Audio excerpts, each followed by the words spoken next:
Welcome to MINDSHOCK. This is your host, Bruce McGuire, and we have quite the doozy today. This was requested to be covered by an astute MINDSHOCK listener, one Run Boston Bear. So if you're out there, I have to say, you picked something that I've never seen or heard any individual like this before in the many decades and decades of covering conspiracies, the paranormal, and anything and everything in between. This single individual is allegedly involved with such a plethora across so many different topics and subtopics. I mean, this is truly something I've never seen before. I mean, this is absolutely mind-shocking. I mean, across the entire spectrum of not only the paranormal, not only various government conspiracies and cover-ups, but literally touching upon ancient mythology. All of these occult topics, so-called New Age and otherwise. I mean, this truly is one for the MINDSHOCK book, so I hope everybody's strapped in and sitting down for this, and we will do a poll at the end of this to see if this is also the most mind-shocking interview ever conducted in the history of interviews on a multitude of topics and subtopics encompassing pretty much all there is on the spectrum of the paranormal, the supernatural, government conspiracies, cryptozoology, interdimensional paranormal realms of all kinds. So I hope everybody got hyped up due to all that. I definitely think it is warranted. Like I said, I've listened to just countless interviews from all topics and subtopics in all of these genres, so to speak, and I've never come across anything like this. Suitsaka in the chat asking, is it alright if I strap on instead of strapping in? Well, I don't know. Is your mother in the room and she not leaving you any other choice? I don't know, Tsutsaka. Are you going to get a timeout like usual? Tsutsaka, one of our resident Dunning-Kruger goofs here on MINDSHOCK. Oh, Run Boston Bear is in the house here. Yes, this was Run Boston Bear who has sent me this link. And once again, I'm sure Run Boston Bear knows what this is. But I've never seen anything like this. We got a couple of regulars in the chat here. Love, Peace, Unity saying lizard person checking in. Are you a lizard person? A lizard person who's for love, peace, and unity? Are you an interdimensional shape-shifting reptilian entity who's a defector from his own race and is going to promote peace, love, peace, and unity instead of subjugation of the human race and complete takeover of the world? Is that who you are, love, peace, unity? Flatless here in the chat saying, been listening to MINDSHOCK for almost a year, but over the past few months I've been binging the true crime series while at work. So far I've made it through Maura Murray, Delphi, Johnny Gosh, Columbine, Jean-Benet Ramsey, and Stephen Avery. Wow, that's incredible, Flatless. Do you just listen to podcasts 24/7? I mean, I don't even know what the cumulative hours of all those podcast series together are. Quite a few. Tsutsaka demands free speech. You're speaking freely right now. I mean, I do draw the line at nonsensical spamming, which you've done many times, just for the consideration of all those present here, because we are trying to keep things On topic, Flatless says 10 hours in a row, 5 days a week at work. Wow. I mean, even then, I'm still kind of shocked you made it through all of those. And there was a couple other series that were pretty long running as well. Did you do Mothman yet, or you say True Crime? Okay, so without further ado, let's get started here.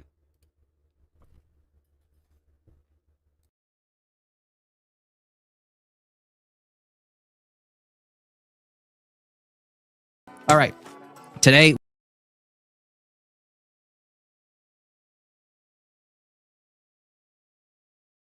we got an awesome show. And listen, Nathan, thanks for being here. We are joined by Nathan Reynolds, everybody. And this is very just interesting how this kind of came together. Because I was about to start telling you before we started recording, like, I just got to wait. Because I want the people to know. Because I do read the comments sometimes. I told you I had just come out with an episode with a woman who had been to Epstein Island. And I told you the circus around that episode. But I went to Spotify, my dashboard on Spotify, and I have a recurring question that just pops up to my Spotify listeners every week. And it's like, who do you want to see on the show? And there's just a list of people that I have that people want to have on the show. Some people I'm like, I don't want that person on the show. But there's other people like, ooh, I'd like to have that person on the show. And they never get back to me. And then your name came up and I'm like, I've never heard of that person before. And I looked you up and I'm just kind of looking around and I'm like, oh, he does farming. Like I was thinking, well, I mean, I've done like survival shows where it's like living off grid kind of thing. I haven't done one in a while. Maybe I can do that. And then I see that you had on your YouTube channel, I think there was some kind of connection to Billy from Permapasture Farms and his son William, permaculture consultant. Yes. I think maybe you suggest their channels. Oh yeah, man. Right? All the time. Yeah. Oh yeah.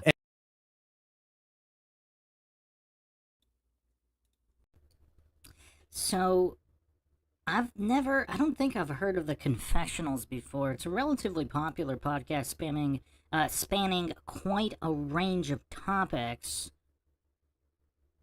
including much of the paranormal, cryptozoology, etc. Now, this guy, Nathan Reynolds, I had not heard of him prior to Run Boston Bear's recommendation to go over this particular interview. For the people who have heard of him, they are probably know what's coming here, but I don't think he's that popular, and we'll be discussing why as we continue the analysis. Run Boston Bear in the chat saying, heads up, I only made this to the halfway point on this talk because life got busy. I look forward to finishing it. Warning, folks, there is some dark stuff ahead. I mean, there's always a lot of dark stuff in a lot of these topics and subtopics. So Run Boston Bear actually recommended this without finishing it. I don't know if that's a warning or not, but we will go through it.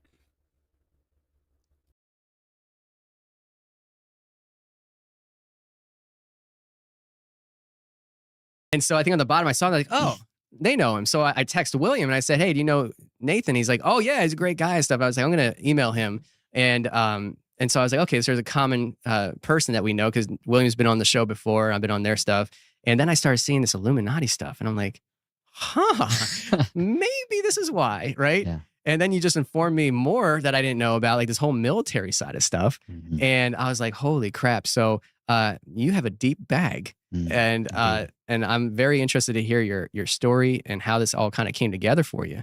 Mm-hmm. Shout out to William, by the way, because he's coming up this week and he's going to be processing my pigs for me. So I'll be learning how to process my pigs this week, which I'm very excited about. So that said, we're going to do an overtime show.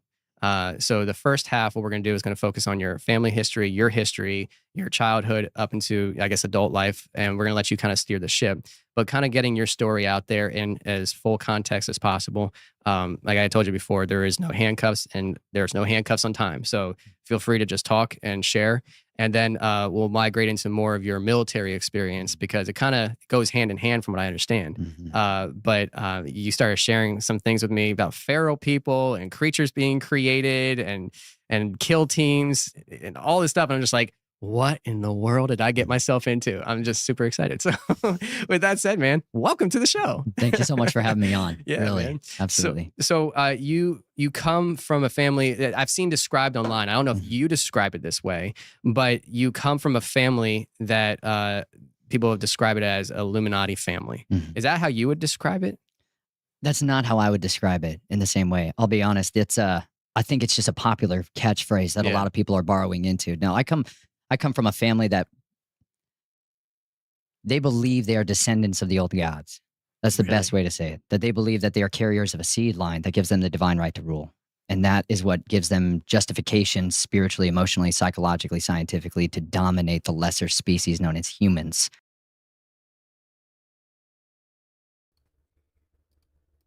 I don't use this phrase often, but that escalated quickly. So now that the MINDSHOCK listeners know what they're in for here, I mean, that escalated quickly. And again, for those who really think, I mean, do I not always bring the receipts? Now, I'm not saying anything he's saying is true, but in terms of his story encompassing just such a wide range of conspiracy and paranormal and occult topics, the interview itself is the receipt of what he's going to cover. Now, of course, this is MINDSHOCK. I do not claim anything is true or untrue. The motto here, of course, is the only thing we know for sure is that we don't know anything for sure. I will leave it up to the listeners to decide for themselves whether there's anything to what this guy is saying, what the veracity is. Obviously, I will attempt to dissect to the best of my ability. Whether this guy, A, believes what he's saying, regardless of whether it is true or untrue, because plenty of people, either through MKUltra, mental health issues, etc., they believe what they're saying, but that doesn't make what they're saying true. And of course, we're not going to fall for false dichotomy logical fallacies, because some of what he's saying could be true, some of what he's saying may not be true, or whether he knows what he's saying is false, and he's attempting to weave some kind of story for fame and fortune or attention, etc. This is what we will be examining in typical MINDSHOCK fashion, with logic and reason at the forefront, attempting not to fall for any logical fallacies, like appeal to incredulity is always one of the ones typical authority-worshipping cultists and scientism bootlickers, so to speak, like Tsutsaka in the chat, they quickly grasp those appeal to incredulity logical fallacies. Oh, this is hard to believe, therefore it must be false. That's the level of goofery coincidence theorists bring to the table. Lord Zed in the chat says, not sure, just know he's a bad guy. So you think Nathan Reynolds is a bad guy, regardless of whether he's saying is true, whether he's saying some things that are true, some things that are not true, or 100% false, or 100% true. Flatless, yes, I do post the updates in Patreon. Flatless says, I found the best way to get notifications for MINDSHOCK every time is to sign up for the free Patreon tier, and then the Patreon apps notifies me without fail. Yeah, all new live streams, there will be a notification on Patreon. You can sign up for the free Patreon tier, which is, of course, free. Lord Zed says, unfortunately, yes, that's what I think. His whole family tree is evil. Well, you would assume, if what he's saying is true, we're going to get into that a little bit more in a bit. Because what if he's just some nice homeless guy who read a lot of books and his family is great? Oh, Lord Zed added, or he's lying, in which case it's still bad. Okay. And I actually want to dissect whether or not it's bad that he's lying, if he's lying, because there's a whole layer here that I don't think anybody explores on any other podcast, obviously nowhere in the mainstream. I will actually dissect a scenario where even if he's lying, it might not necessarily mean he's a bad guy. But anyway, let's continue here.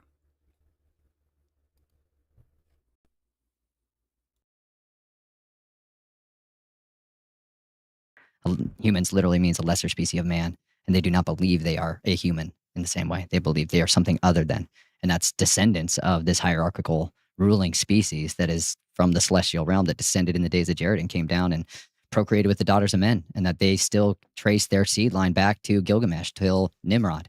And so this is what the dynastic families believe they have, is a superiority in their genetics on one side and the ability to commune with the divine. And so their children are progenitors of these, some might call them abreactions, mutations, these skills, psychic abilities, that kind of stuff, all variants of it. And so they raise up their children in this path with which involves a tremendous amount of shattering of the soul and the identity so that there's compartmentalization within, and it allows them the ability to train their child up in a way that makes them conducive towards the family.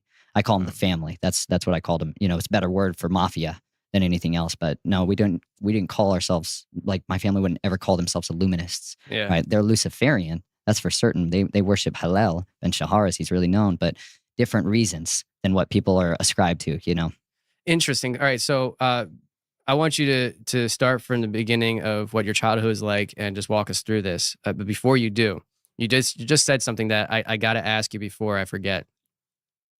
Are what they believe, do you believe is true in the sense of them being able to trace back their lineage to the fallen?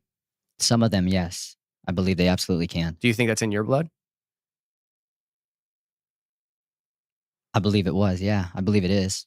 Yeah. I believe there's no way to physiologically.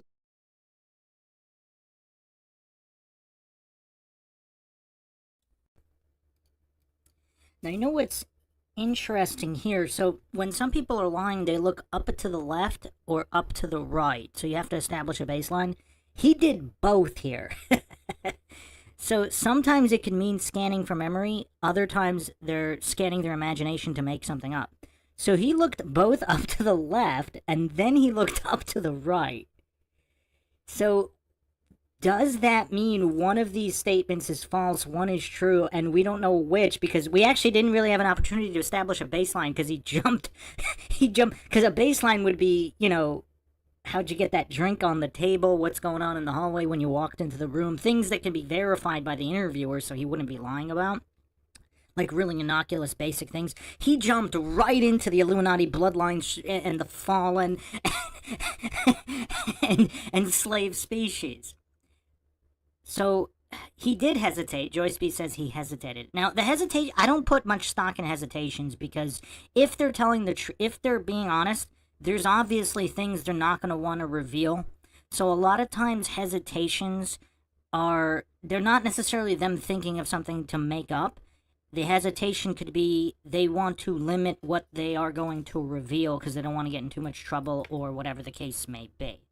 So he looked both up to the right, up to the left. So that means one of the statements he just made is untrue, either regarding himself and his own family, or the Illuminati bloodlines actually being able to trace, not just believing that their bloodlines go all the way back to the fallen. I'm assuming he means fallen angels here.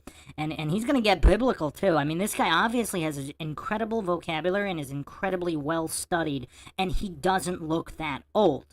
So is this just a creative super genius that read countless books and then mishmashed everything together, which we'll see, or is he telling the truth? And we'll get into more of that later on. If he is telling the truth, why would he be freely allowed to just walk around and say it like this?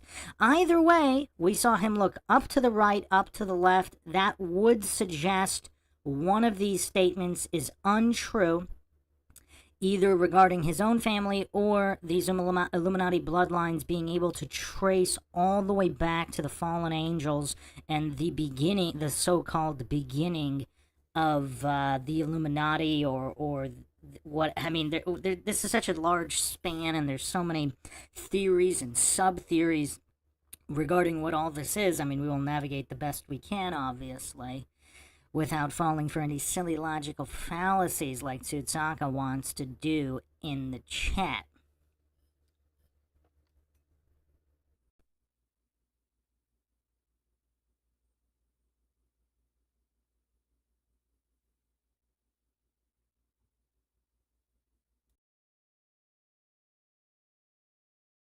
logically necessarily. My blood's been augmented a lot over the years. I volunteered for a lot of stuff and said yes to everything that they could ever give me that would make me better than what I was. I was on a desperate quest for relief. And so I volunteered for all kinds of stuff. And I volunteered for stuff that was transhuman in its nature. Really? And it augmented me quickly, you know? And that was brutal because then there's this. I lived a lot longer than I expected. Let me just put it that way. I did not think I would ever see 18. Never even comprehended the idea that I would ever know a family that wasn't this other thing where the powers of control and access were given through the abuse of children. That's what I knew as normal. And I knew that people were corrupt and monsters and were willing to devour each other to rise to the top. I understood what wolves were when they ran the world. And so it was very hard for me to get to a place where I could believe that I could be redeemed because I had witnessed enough of things in the families that make it seem like I am irredeemable forever. And it took me, there was one book that made a massive difference in that, which was called The Gospel to Every Creature. And I believe it's written by John Darnell. It is very hard to find. I have a copy, but it's been scrubbed. And it's the good news to Nephilim, vampires, and transhumans, you know, and it helped me to.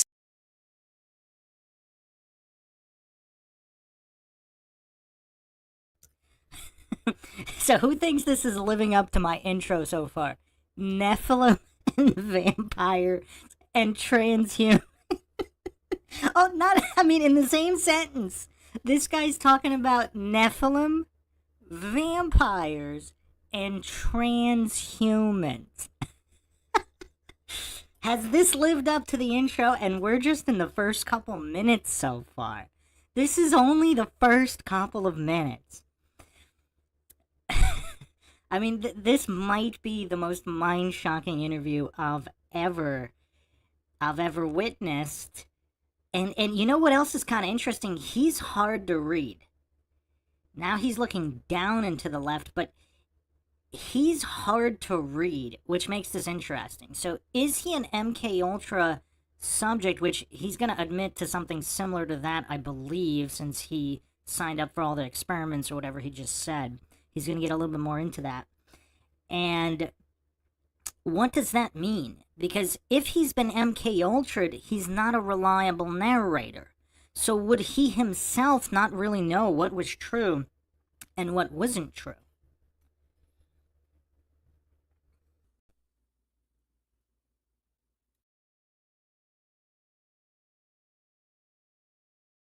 See that maybe I was an anathema, that maybe just because I have the seed line in me, that maybe just because I'm a progenitor of the offspring of the fallen, that it doesn't mean that I'm not able to be redeemed, because no matter what, by blood or by belief, I believe that we have a Messiah that overcame and we can overcome by the blood of the Lamb and the words of our testimony and not living our lives when faced with death. And it was that powerful encounter with the Almighty, with the true judge of all the earth, who I can make an appeal to, who can give me a new bloodline, you know, and that's what he offers to everyone. Wow. And so I do believe that's available to those that come from these families. That's wild. I didn't. Last year in the Christmas season, I took the last 2 weeks of the year off, and I had other people host the show.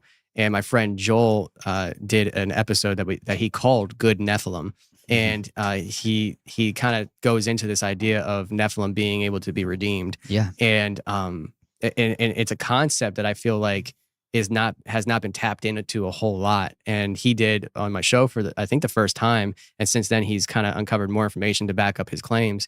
But having a real life Nephilim here, not kidding. But it's just it kind of goes into that concept, Yeah. And so that's why I asked you, because I was like, hold on, like that's pretty wild. Like, to be like, have I ever encountered somebody who comes from that bloodline? Maybe. I mean, I've talked to a lot of people.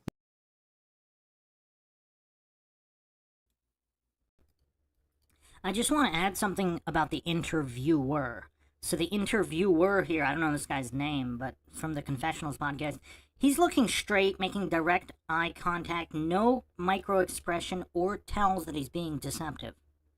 So now, I don't know if he believes everything he's hearing, but it seems like I don't know this guy, I haven't listened to any other episodes.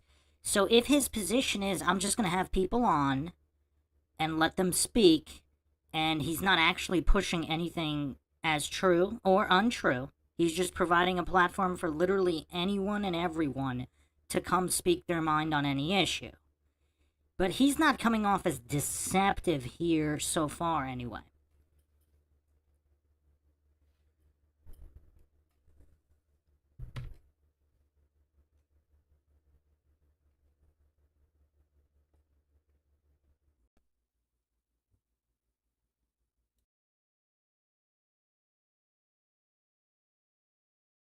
But how many times do you come across somebody that does come from that bloodline and acknowledges it, knows it? You know, that's another thing. And so that's why I wanted to ask you that. So you kind of hit on the childhood stuff right there in that kind of description.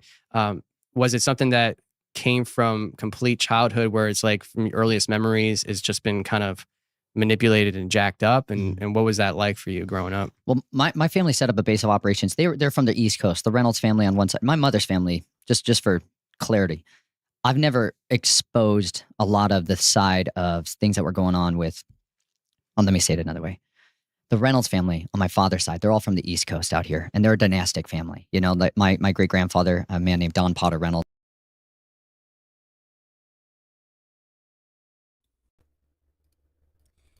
Like I said, this guy's hard to read. So he's talking so fast, and his train of thought is almost changing as if he's talking and then he wants to expand more, and then so he almost interrupts himself for a different line of thought. That usually means they're telling the truth, and there's so much information they want to get out, it's difficult. Or what they believe to be the truth, let's put it that way. So they're not being deceptive, they're trying to get out what they believe to be the truth. There's so much information in their head. Now, normally, looking down and being shifty, darting eyes side to side, that's usually a sign of deception if someone is relatively calm. This guy looks like he has PTSD on one hand, where there's something not normal going on here. So I don't know if that's applicable, because if he were speaking slowly and more calmly and darting eyes side to side, looking down, then that would be extremely indicative of deception. But he's speaking so quickly, using these, very incredible vocabulary, so much information, so much data to go over. Now, I haven't listened to any of his other interviews, so it would be interesting to make sure that he's completely consistent in all of them, because he's got a few other interviews up. And he wrote a book. Nathan Reynolds, he has a whole website. It's snatchedfromtheflames.com. Quick write-up on him. Nathan Reynolds is an author, international speaker, permaculture farmer, and consultant on everything from tactics and trauma to the history of hope and hatred. His experiences growing up within the family's criminal empire shaped an understanding of radical, intelligent evil and its war against innocence, curiosity, and life. His later career in the United States Army left him plagued with a ferocious drive to execute justice no matter the cost. Upon leaving the Army, he spent the next 10 years in the minefields of psychology, trying to mend the shattered souls around him as well as his desperately broken heart. Along the way to his current life, he's been a wilderness guide, an executive protection agent, a weapons and armor designer, a historian, and a father to an ever-growing family. Now again, if this is all true, perhaps he can rival the accomplishments of the one and only Steven Seagal. If you haven't listened to the Seagal series, I actually provide receipts on every single claim of Seagal's. Whereas this guy, I have not seen actual receipts backing any of this up. I don't know if anybody's found his military record online or verified any of these other things. He was a weapons and armor designer, a historian. He doesn't even look that old. I mean, what is he, in his 30s? His wife, Chelsea, along with 4 children, seek to empower, educate, and equip the lovers of truth to live bold and courageous lives no matter the cost. Their lives as sojourners allow them to cultivate the furrowed fields of organic farms, backyard bistros, and treasure-laden springs of new life. The new Reynolds family is on a quest to see the captives of crime, cowardice, and comfort set free. And he's got a lot of family pictures on here. I mean, these look like they're live off the land type people. Looks like a relatively happy family from their images. You can check that out on snatchedfromtheflames.com. So he's got a book.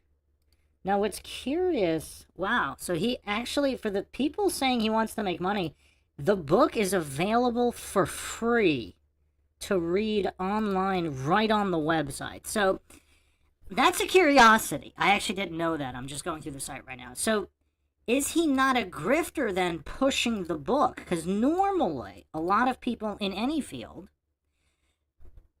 they are pushing book sales.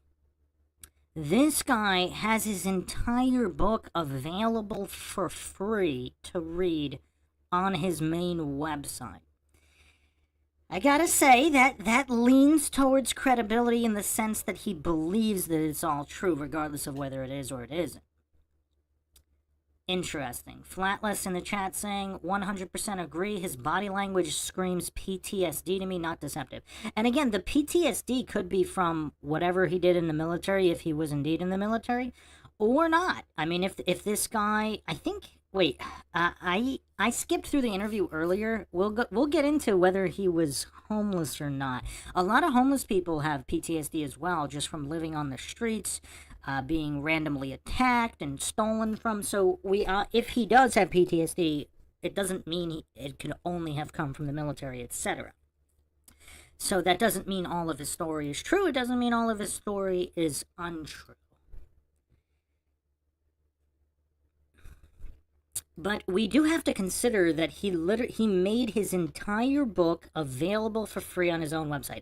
How many authors have done that? Has David Icke ever done that? Has Alex Jones ever done that? Although Alex Jones did have some of his documentaries available for free, I believe. Yeah, I don't know.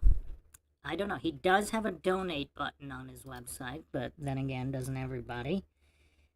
You know, it's weird, like all the Hollywood millionaires who actually want people to donate to them. Like, it's one thing when you have, just random nobodies,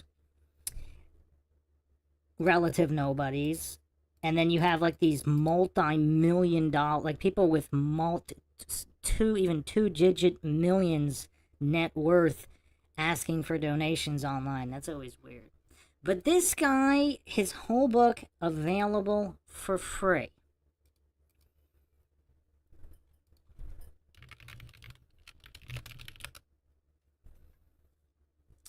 The book is Snatched from the Flames. So in the About section, it says, after leaving his career in the U.S. military, working in the mental health field and ministry for nearly 10 years, Nathan has devoted himself to writing and speaking about things others would rather not be said. They live in the wild lands of the Rocky Mountains. Yeah, I really don't know what to make of this. Snatched from the Flames, one man's journey to uncover family secrets buried in his blood-stained past. That's an interesting title. 340 pages. Again, supposedly this was published 2018, so not new. I thought it was newer than that for some reason.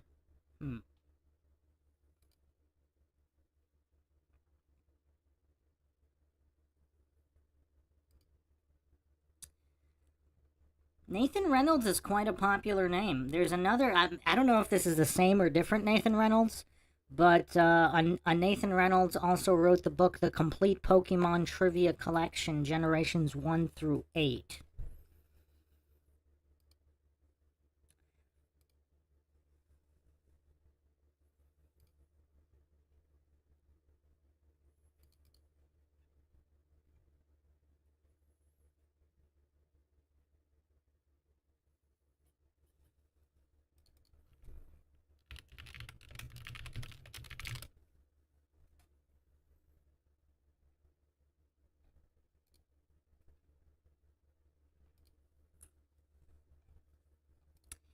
Quite curious. Definitely curious. I mean, this is one unique individual, we could say that.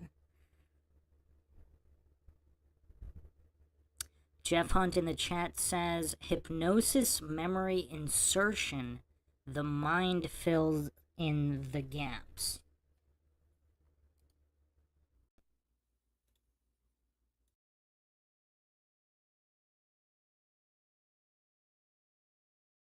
Was the architect, the head of engineering for the president, as the president of the American Society of Civil Engineering back in the 80s.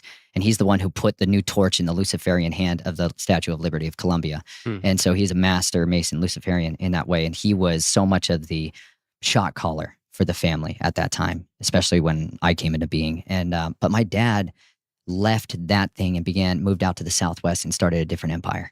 And so a lot of how it works in the families is you got two main approaches. If you've got unlimited access to wealth, power, like really, I'm not talking about money. I'm talking about power, like unlimited raw power, where a phone call, the phone book is far more powerful than the bank account because it's who you know can open doors to power anywhere else in the entire world. And that's where everything was. So you can leave with nothing, but then you can go build. And if you need the phone book, there's a price to be paid. And the price to be paid is generally one of your children. This is like the reality. It seems bizarre to some, but a child is generally a chosen child out of the family is given over as an offering to the family. And they're the ones who's going to go through this left-hand path. They're going to experience the desecration of their soul, their identity, and they're going to become an agent for the family that is owned completely. And there's like a legal trustee that is given over to it. There's a board of directors that sits over it. Like these are real legal confines for how the wealth is distributed out there. And so in order to build your empire, you got to be able to go prove yourself. And that's what he ended up doing out in the Southwest. And he moved to Arizona, an area called Flagstaff, Arizona. And where I was born, that is a place that's a high place, Mount Humphreys. It's a volcanic peaks that sit there. And the top of it is where the Hopi Indian and a lot of people had gathered forever to commune with the fallen. They believed that the sons of the sky would come down every season at the winter solstice, and they would abide from the winter solstice to the summer solstice there. And so this was a place where they would give their daughters over to them. This is Hopi mythology, like 101, and they would make these Kachina dolls, which were an effigy of the what I would say is a watcher angel, that would come and the daughter would be given to him and she would place that over her bed throughout her life, and that's her familiar spirit, right? That's where I was born into. And the people that still practice that old religion, that's the way I referred to it, they still do this. And they still take their children up there to give them over to them on these high days. And so I was born into that, and I was born through that seed line and into that ritual magic world. And but my mother's side are extreme Catholics and Jesuits through and through. And so her father ran a different operation in Southern California, which was much more based on the child exploitation side of the equation. And he operated out of Lake Havasu City, Arizona. Lake Havasu, for those of you that are unfamiliar, sits in the absolute desert border of Arizona and California, and it has the Colorado River that's been dammed up, and they created an artificial lake there. And it was a secret military base back in World War II. It was called Site 6, and it was a stopover point crossing the desert for soldiers going there, and they would made it into a rest and recuperation area. And so it was a party city from its foundation. It had a lot of underground structures that were built into it as a refueling point. And in the 1960s, a guy named Robert P. McCulloch bought it. And he bought it, and he also purchased the London Bridge that crossed the River Thames. And he had it shipped over here stone by stone. And while they were doing that, they excavated 80 bodies that were entombed inside it in a practice that's called annulment, where you would sacrifice a person and bury them alive in the walls of the foundation. And so there's all these chambers in this facility of the London Bridge where they would do torture and all kinds of ritual stuff.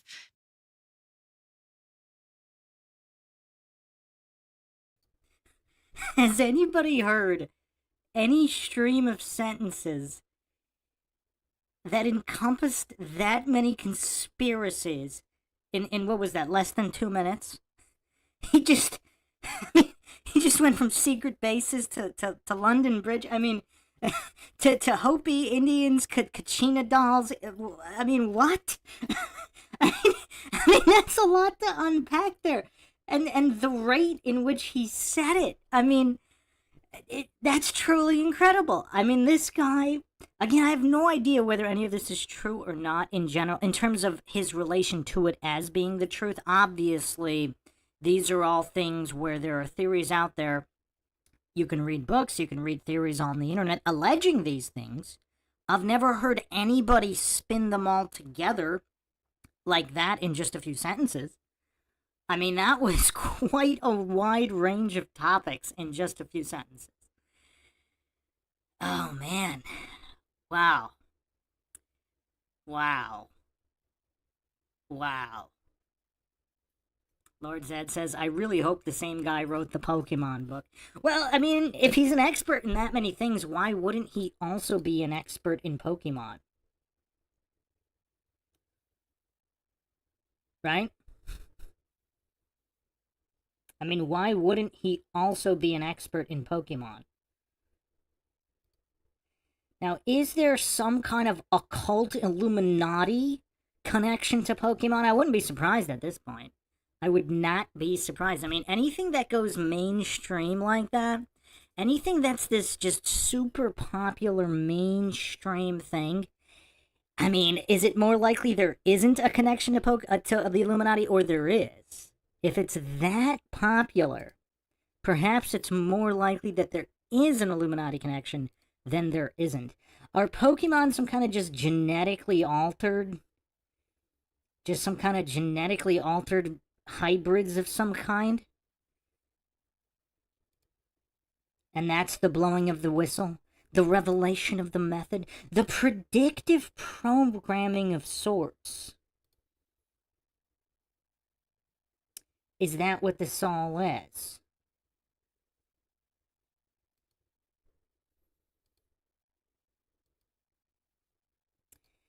I mean, I almost need to take a deep breath after listening to that stream of uninterrupted conspiracies and occult references just wrapped together that quickly. And we're just getting started here. I mean, we're just getting started. This is the tip of the iceberg of this interview. Like I said in the intro, this is unlike anything I have ever witnessed before. I mean, if this guy is lying, he's still one of the most well-read conspiracist occultists I just ever. I mean, just the span of this guy's knowledge, even if it's all untrue, the amount that he would have had to have memorized. I mean, it is quite mind-shocking the amount this guy must have memorized, true or untrue. I mean, quite impressive. Just such an impressive wealth of information, true or untrue. Just the amount of info itself is just absolutely mind-shocking. So lying or not, this guy does appear to be some kind of super genius. The other thing, if his memory is just this good, unless this is some kind of, if he was MK Ultra and only what he was MK Ultra'd with can he recall like this, then these types of skills wouldn't necessarily translate into other endeavors and fields to where he could be profitable. Now, if profit truly were his goal, I mean, yeah, he's really tough to read. This is incredibly difficult. I mean, some people would probably, especially devout coincidence theorists, who are too mentally weak to consider the possibility that what he's saying is true, they would just say he's akin to some kind of mental patient with some kind of advanced mental development in one area, but it's all some kind of schizophrenic rambling with no relation to reality.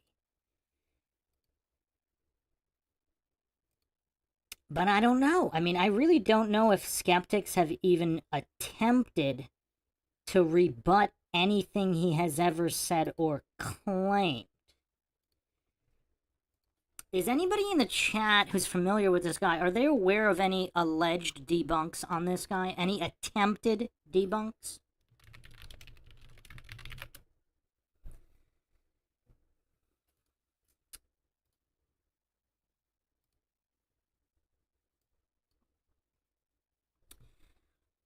Lord Zed asking, so the Hopi Indians are the bad guys? I don't think he was saying they're the bad guys. He was saying there's some kind of practices they have that came from these fallen ones originally, possibly. That doesn't mean they're all bad. That means, you know, again, they're shamans or whoever could have been tricked by these tricksters.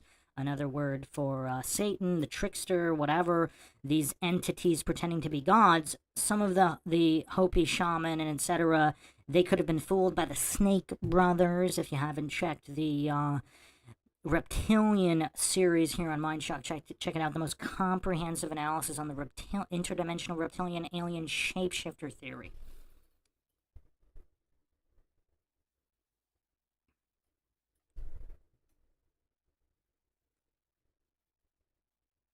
Jeff Hunt says, sounds like he is in prison looking for a way out to me.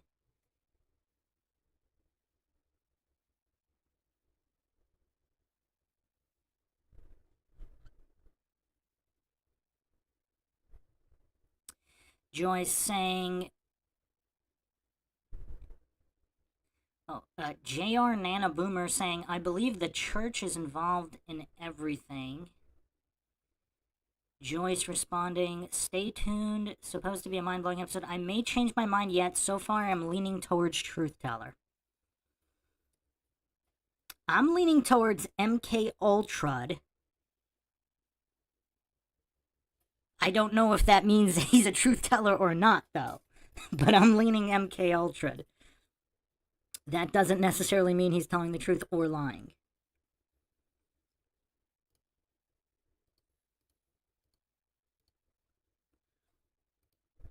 But I mean, this is a tough one. It's really a tough one. Just because he's so hard to read, the possible PTSD is really getting in the way of getting a good reading on this guy, on whether or not he's attempting to be deceptive or not. I'm leaning no, that he might believe what he's saying, either because it's true, or because he was MK Ultra, or, again, if he is some kind of paranoid schizophrenic, he is believing what he's saying, even if it's not true, and he does have PTSD. Very, very difficult to read, this guy. Frustratingly difficult, actually, because normally when you get these random crazies looking for attention, they're usually pretty easy to read, so you don't run into these problems. With this guy, and again, I guess that's why he's making some noise on podcasts, and I think he's actually spoken at a Flat Earth conference without talking on the subject of Flat Earth. So I don't know if he's actually stated what he believes about Flat Earth. It would be interesting whether or not he touches upon it in this interview. He seems to be touching upon everything in the entire span of all conspiracies, the paranormal, supernatural, the occult, mythology, biblical writings. I mean, this guy's touching upon absolutely everything in the shortest span of time I've ever seen. It truly is incredible, regardless of whether it's true or not. I mean, this is mind-shocking regardless of whether it's true or not. This guy's like a data bank, and he talks quite fast. So let's go further, see if we can figure out, see if we can have if there are any tells and what other information he reveals, or if he reveals anything that hasn't been revealed before anywhere else, or combining certain theories that nobody else has combined before. He seems to be, I mean, I wouldn't be surprised if he did do that, but we will see if he actually does. But so far, very impressive. Just the amount of information stated in such a short amount of time. Just very, very impressive stuff.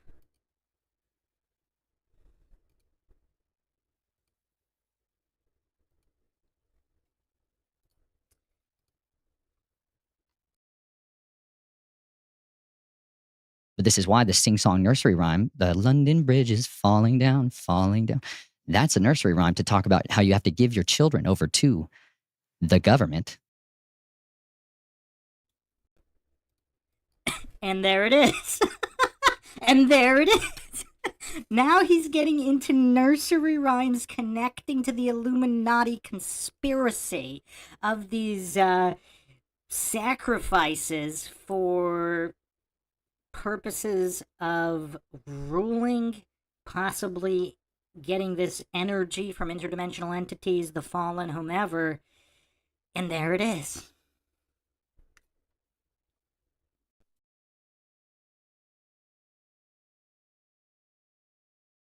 So you can hold up the London Bridge, and they would literally take their children. This is in the history book of the museum at Lake Havasu City. You can see these bodies of these children that were sacrificed inside the walls of that space. So he bought that as a charged object. He bought that as a portal mechanism, and they built in Lake Havasu City with another designer from the Disneyland, and they literally built a pleasure island.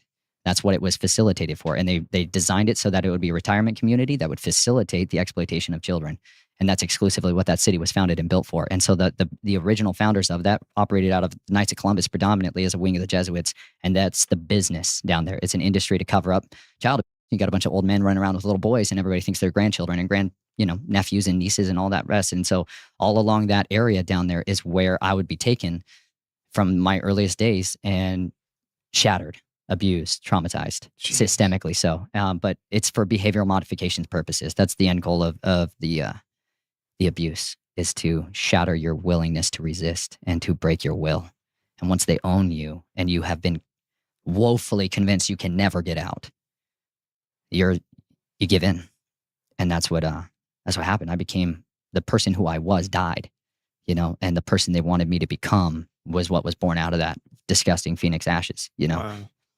How long does that process take? I mean, was this like just a few years of your childhood, or was this like a constant thing throughout your teen years, or what?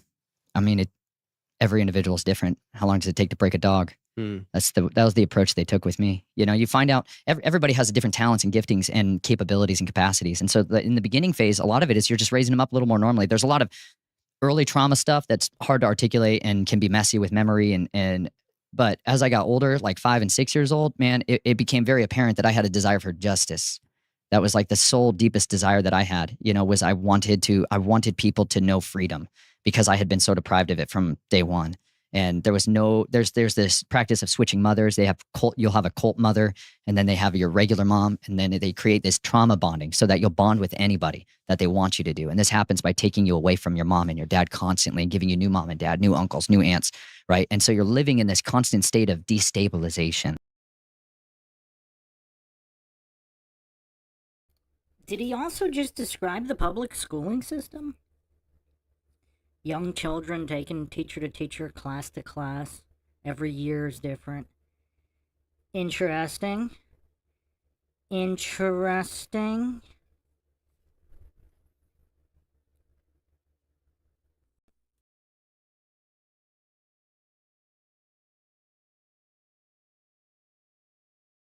And so it's as that destabilization happens and that patterning is built up, that's when a lot of the programming comes in to stabilize these new personalities and these new pursuits and endeavors. But I had this zealousness to see injustice stopped, and they preyed on that. And so they gave me opportunities to fight back against these perverts who are abusing children, and they would build up in me this rage, this need for vengeance, and then they would let me release that on somebody.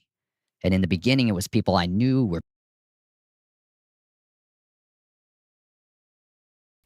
You know what else I'm noticing? Like right now, he has unbroken eye contact for the point he's making right now from his experience. When he's talking about all these other things, he's looking down, shifty, side to side. He had unbroken eye contact for the past moment plus, where he's talking about what they did to him and how he had all this bent up rage, etc. And then they would have him unleash it on someone. So again, if this guy's lying, I think I have to say he's a genius if he's lying, because he must be studied he must be incredibly studied in psychology to be faking it this way. But then again, if he were, why wouldn't he have that under control when he's shifty side to side? Unless this is a 4D chess game where he knew that body language and micro expression analyzing individuals would pick up on that, like I just did, which is why he would be manufacturing these standout moments with unbroken eye contact. Wow, I don't know. What does everybody make of this in the chat?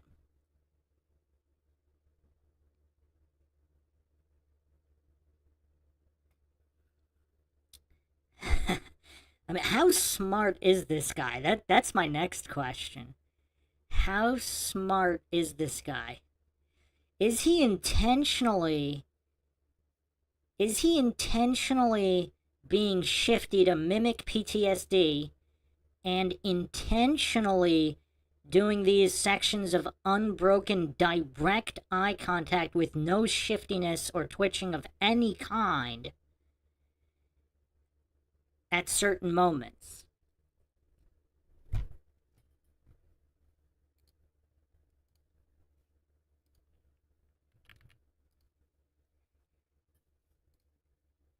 Or does he have genuine PTSD and is simply stating what he believes to be true, whether he's MK Ultra'd or not, whether it's true or not?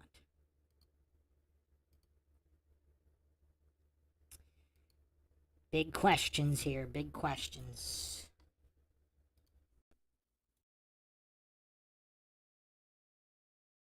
Bad guys I'd seen abuse children, and I would slice their throats up, man. I would tear them to freaking ribbons.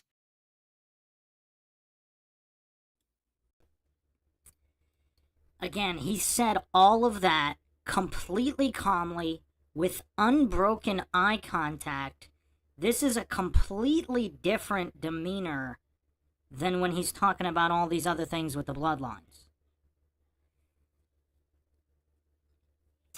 This is one of the most difficult individuals to read I've ever seen.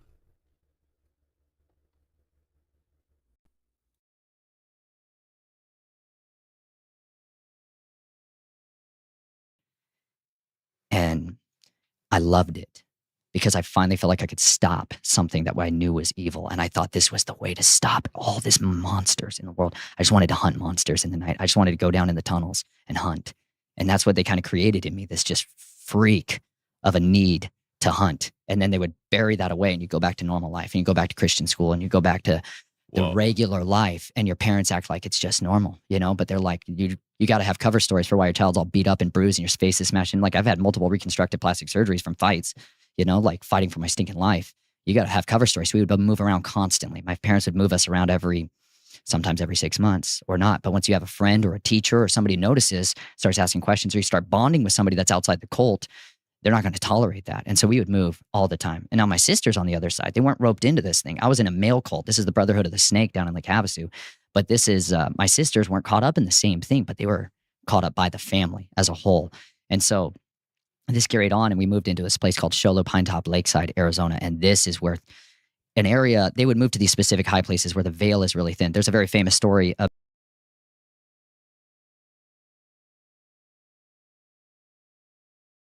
So now notice how he's getting a little shifty again, looking down to the side to side. So this is completely different demeanor than when he's talking about his own direct experience and what they had to do and he was tearing people to ribbons. That was direct eye contact, no shifting, no looking down side to side, etc. So, yeah, I mean, it's just really interesting. I mean, not just the subject matter, but analyzing his behavior here is incredibly interesting because I've never seen anything like this.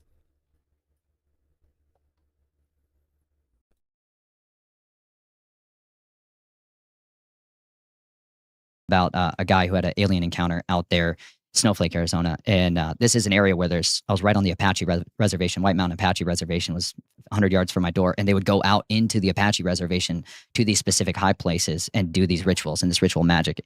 And a lot of that involved. That was when it was the worst to me because I was old enough to understand how vile what was happening, you know, in ritual magic. And at the same time, I was the most readily influenced by the family side of the equation. I thought the family and the military was the way out, but I hated this occult side of it because I saw men become monsters physically in front of my eyes. Other things come out of people's mouths. Other things come through their eyes. Like I witnessed enough transfiguration to know that this stuff is 100% stalking in the darkness.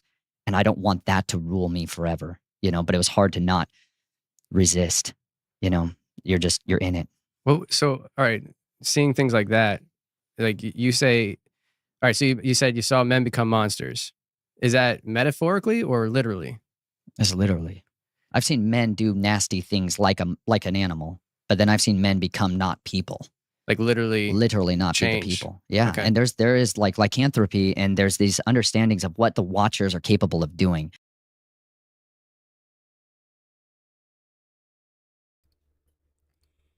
Isn't it interesting what he's saying with direct eye contact and no shiftiness versus the things he says when he's looking down and around and all over the place being shifty?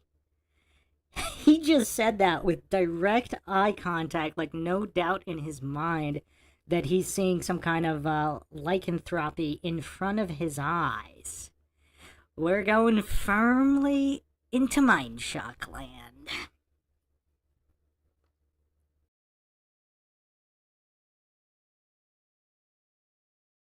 That most people are just woefully ignorant of. And that's why they're perishing. It's because they lack a basic understanding of history. And one of the predominant understandings of what a watcher, specific class of celestial beings, is capable of is augmenting itself. They can shapeshift. That is by their nature. They're literally called metaschizmadzotoi in the Greek, in the New Testament.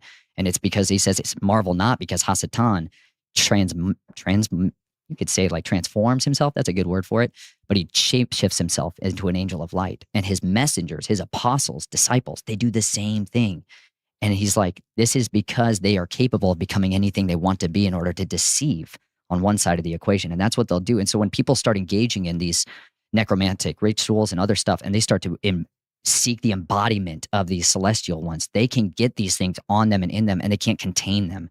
And some of these guys who are messing with this stuff, who don't come from the bloodline, are incapable of cohabitating like a parasite, and they feed off of each other, and they can't handle it. And so that's why families are recruited from these bloodlines, and children are recruited out, even if they don't know anything about it. Like you said, the vast majority of people who come from these bloodlines, there's a lot of muddying of the waters. There's a lot of purity that's been changed. There's a lot of half-breeds. And there's a lot of quarter breeds, right? There's a lot of people that don't know this stuff, and they start to get into lesser magic, and all of a sudden it's like the doors of everybody open to them. But that's why. It's because they can host these things better. Whereas those that don't, they get taken over by this stuff, and they can't change back. They can't return.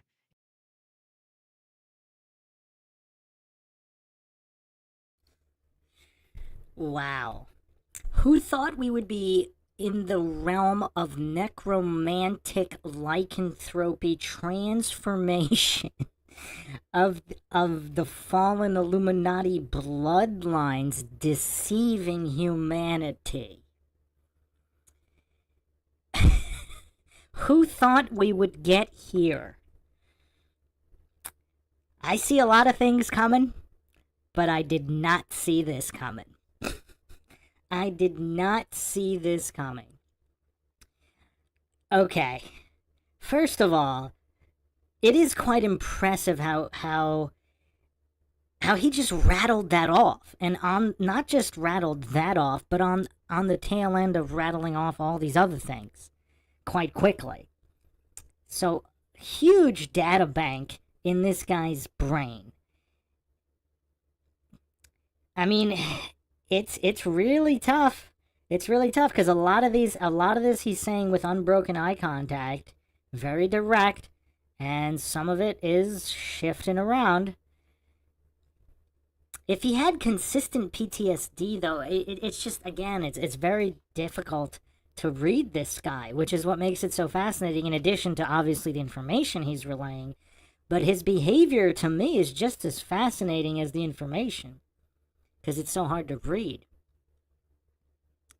Now, what he's saying here about these beings not being able to change back, is that a new theory on possibly demons, cryptids, some just various creatures of the night, chupacabras, Mothman?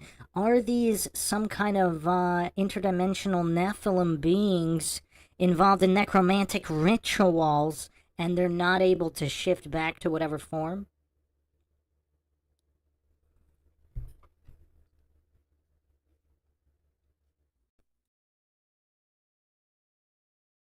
In a sense, like people become completely possessed and are incapable of expelling the darkness after that. And who do you turn to? You're going to go to the Catholic guy who's all into the same thing that you're into, like most people don't understand what a real deliverance is required for somebody that has gone down this far down, where they are consuming people. Like, that's a deep, devastating psychological, spiritual shock, physical, your liver, like the health. This is why I'm huge into health, because I physically had to try to find ways to help people who have done all of these things. Like the consumption of human blood does horrific things to the human body, you know, and this is a major practice within this. These families do drink blood. That's why we have these vampire class of people. It's not some kind of myth. People consume blood in order to live, extend their life force. Like this is a normal thing. You got billionaires today who admit it on Joe Rogan podcasts and other places where they're like, yeah, I use the blood of my son and all that. Like, you don't understand, this is a religion, you know, and this is a highly effective means of augmenting yourself. And so these watchers will give people this power. Their priest class will dispense that to people who want to go into, you know, like what I come from down there in the Apache reservation was the people that slip between realms and become animals, you know.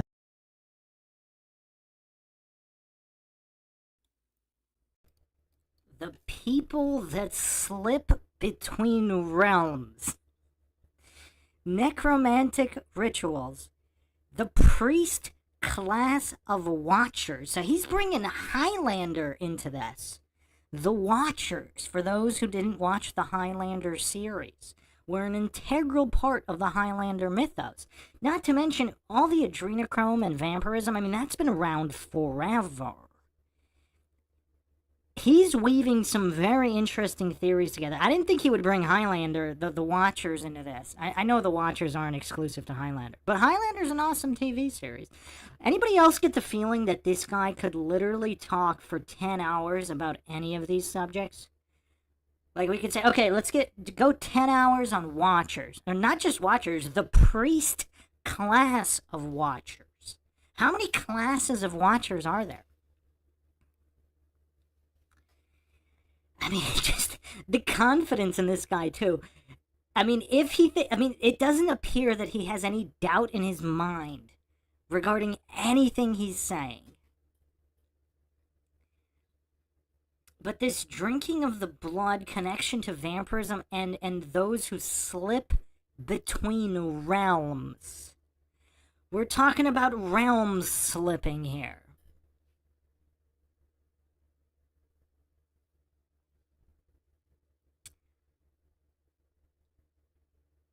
Slipping between realms.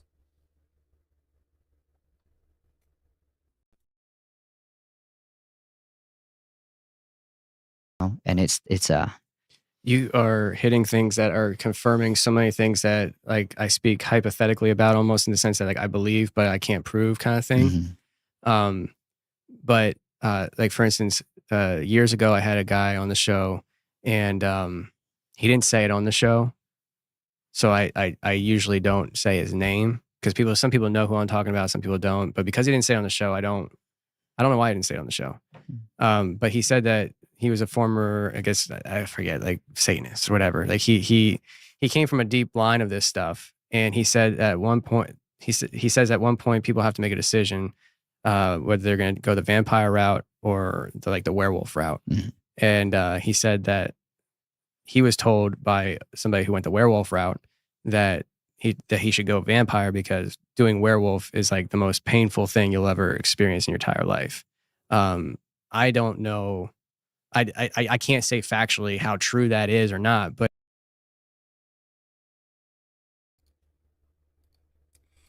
is anybody surprised this guy can't say factual how true it is regarding the pain difference between the werewolf and the vampire path? I mean, I was expecting more from the confessionals. I was expecting him to be able to say factually, is it more painful to be a werewolf or a vampire?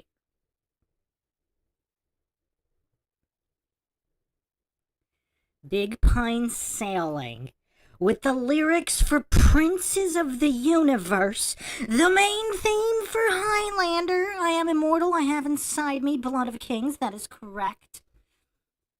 I have no rival, no man can be my equal. Yeah, it's a great song. Okay, so yeah, it is kind of curious. So the band Queen is making this song about being immortal and having inside me the blood of kings, no man can be my equal.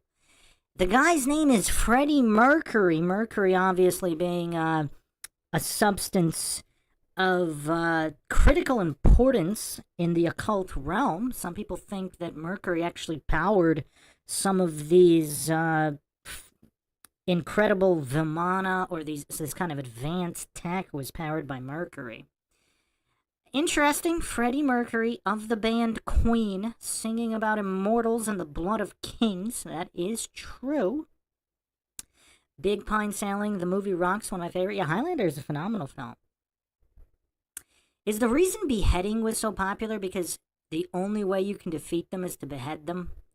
These Nephilim, fallen bloodlines, interdimensional realm slipping shapeshifter necromancers? Is that what we're dealing with here? is I mean, what is going on? Who thought we would be touching this many topics in this interview? I don't think you guys believed me when I did the intro. But what about now? What about now?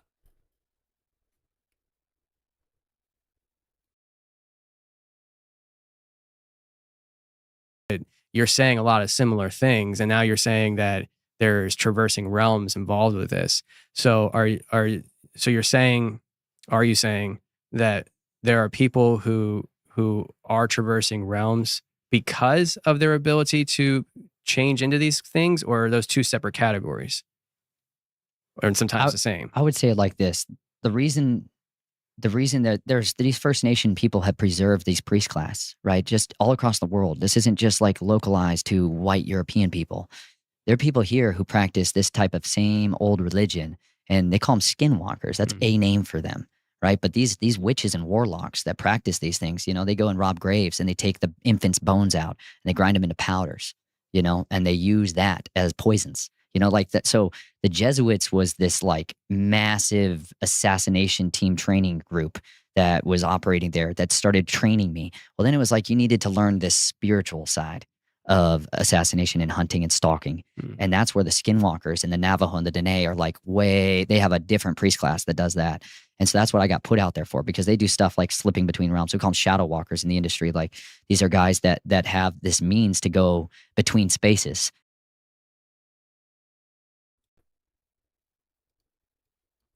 In the industry? In the Illuminati industry? In the necromantic interdimensional realm slipping skinwalker industry? I mean, that's an actual industry?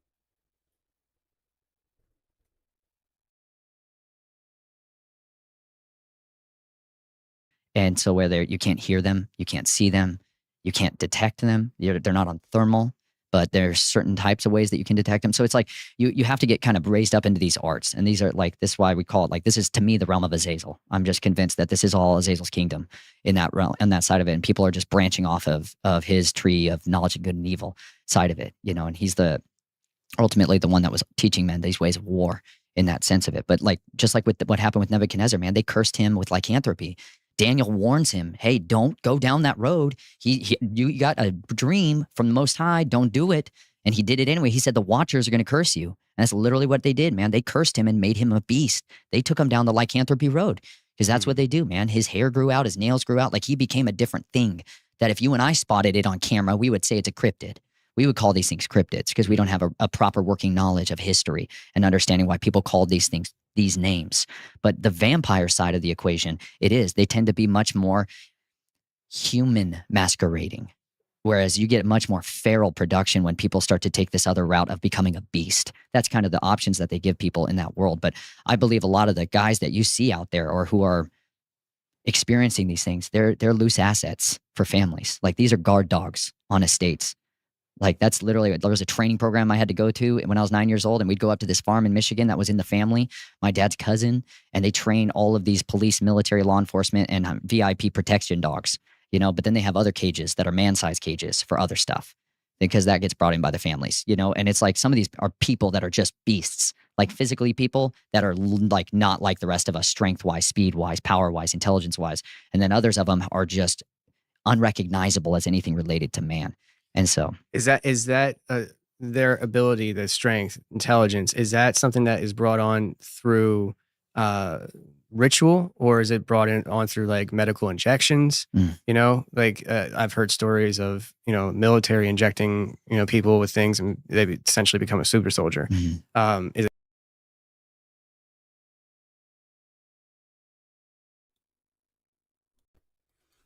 I mean, look at this guy's face. It's like they're discussing, you know, what they're gonna do. Just random afternoon plans on a Tuesday of going, you know, going out to eat on a Tuesday. That's what his expression is while they're discussing the basis for necromantic interdimensional realm slipping lycanthropic vampiric Nephilim entities. I mean, look at this guy's face. Look at his expression. I mean, there really does not appear to be any desperation to be believed. So for the people that are saying, oh, he's just doing this for attention, maybe he is, but there's no micro-expression betrayal of that. This guy looks like he could not care less whether anybody believes him or not. There is zero desperation on this man's face to be believed.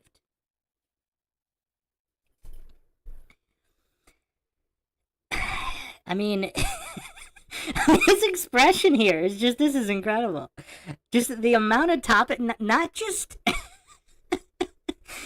it's not just what he's covering. Like, it's just the breadth of topics has been more than anything I have ever seen covered in a single conversation.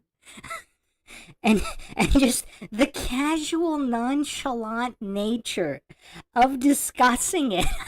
I have never seen this before. Shout out to Run Boston Bear for suggesting this, because not only are we dissecting the content, but the psychology of the delivery of the content. I mean, this truly is world class. This guy is one unique individual.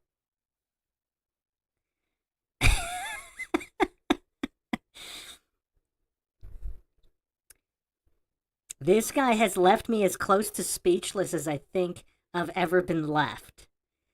I mean, so what's curious, he says in Michigan, that is apparently the origin of the modern origin of Dogman.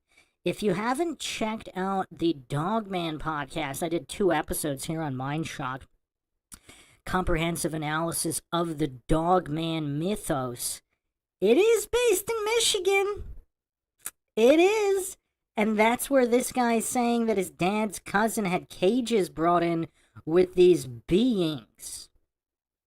You know, what I find the most curious is if this guy's lying about everything, he really is the most well-researched. Because these little gems, like it was Michigan and not Wisconsin, while talking about some kind of cryptid man-beasts.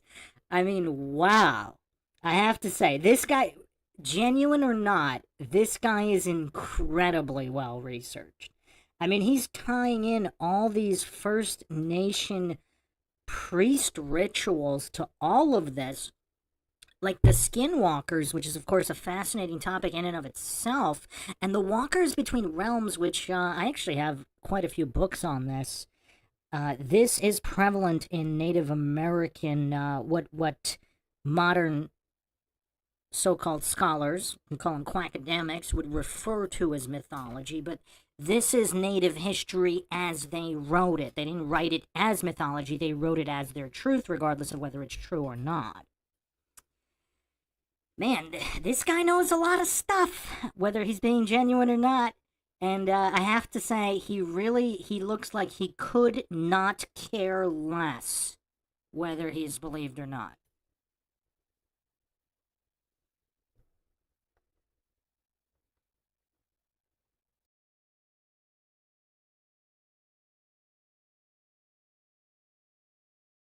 that kind of stuff, or a combination, or what? I think it's just both. It depends on who's got high tech and who's got the old tech. You know, and the old tech is generally superior. The new tech has side effects.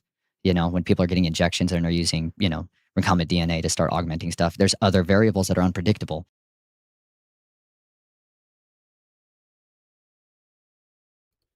Incumbent DNA to start augmenting. I mean, has anybody ever heard anybody speak like this? Just the way he talks is very interesting. Incumbent DNA to start augmenting.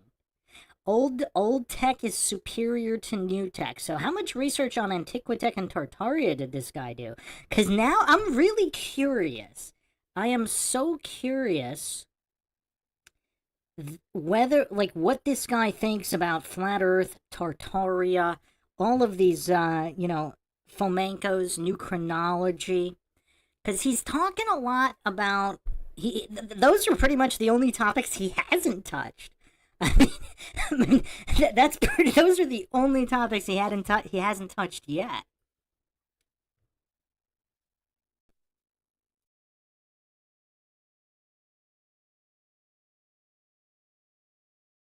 Whereas if you just use a different spirit, you can predict what it's going to be. That's like when a skinwalker kills, that's what you have to go through, man. I'm 9 years old and I had to stink and kill somebody with my hands, a friend, a person that I love, because my family was not somebody I loved. And so part of in order to be inhabited by these spirits that will shapeshift you and allow you to become a different creature, you're going to kill somebody that you love, and you're going to kill them with your bare hands. And you're going to breathe in their life as they die.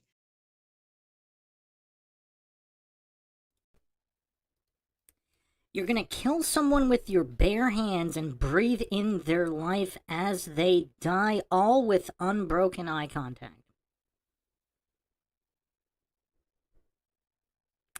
Let's sit on this for a minute.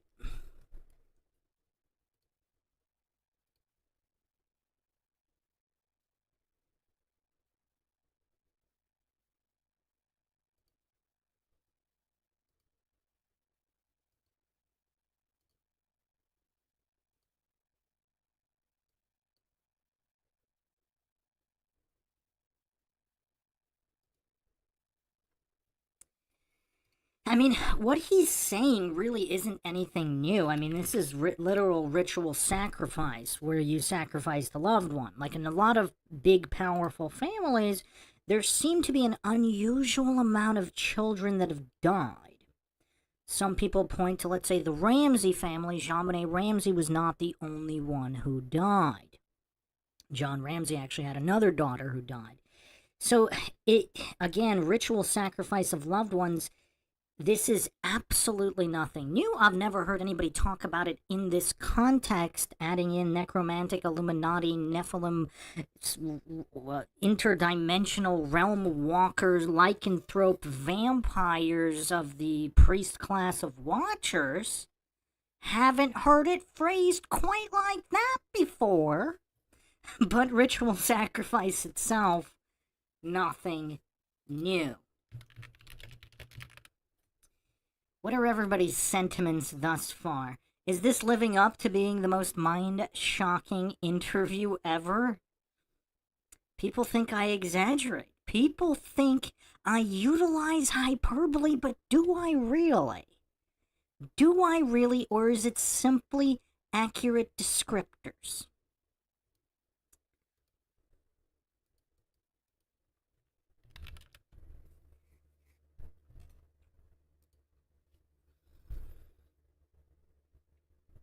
Who thinks this is going to get even crazier? Who thinks this interview is going to get even more mind-shocking, if that's possible? I mean, this guy's rolling. This guy's rolling like I've never seen anybody roll before. Quite mind-shocking. Quite mind-shocking.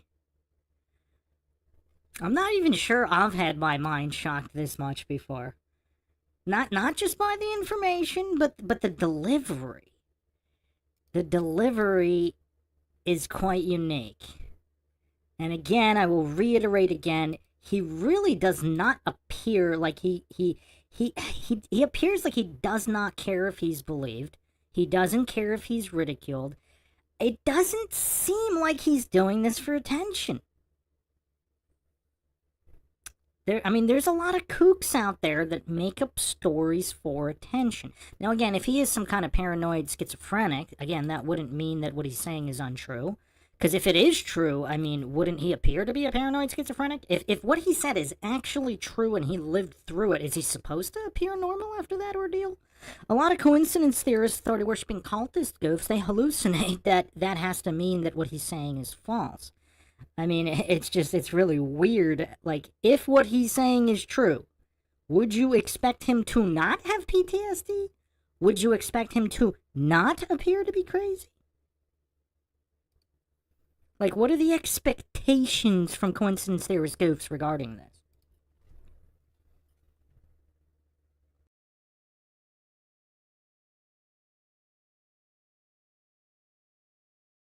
Mm.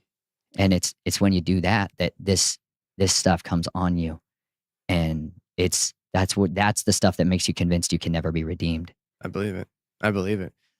So all right, there's so much to unpack. I'm trying to collect my thoughts. Let's just go with the assassin route. You were a kid being trained to do that. When you were doing it, did you have to transform? Is that part of the process for you, or did you ever have to never go down that route? I wasn't like, I didn't go that route. My route was being able to get by anything. Like, you got to be able to invade anything and be able to familiarize yourself and be understanding of how to navigate and get past people's weaknesses or things' weaknesses. Like, you want to train how to do infiltration and exfiltration with targets, hardened targets. You're going to have to learn how to get by guard dogs, physical guard dogs, wolf kind, and then you're going to have to learn how to get by stuff that's like, they have a warlock that sits in this estate and they do ritual magic to do all these spells and incantations. You need to know how to get through that. So there's like, you get training by getting exposed to all these different variables.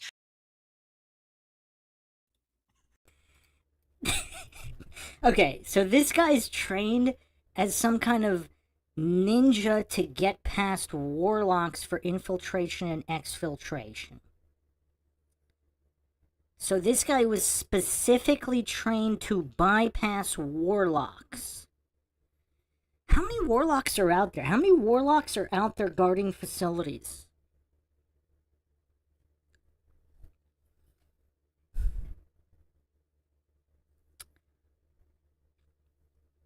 I mean, guard dogs, yes. He's talking about the wolf kind. How many warlocks are hired? I mean, is there a website you can go to hire warlock security? I mean, if they're warlocks, you would think they'd be highly effective. But I mean, this guy's some kind of like realm-slipping ninja. This guy was trained as some kind of paranormal ninja. And again, I mean, it really looks like he could not care less if he's being believed.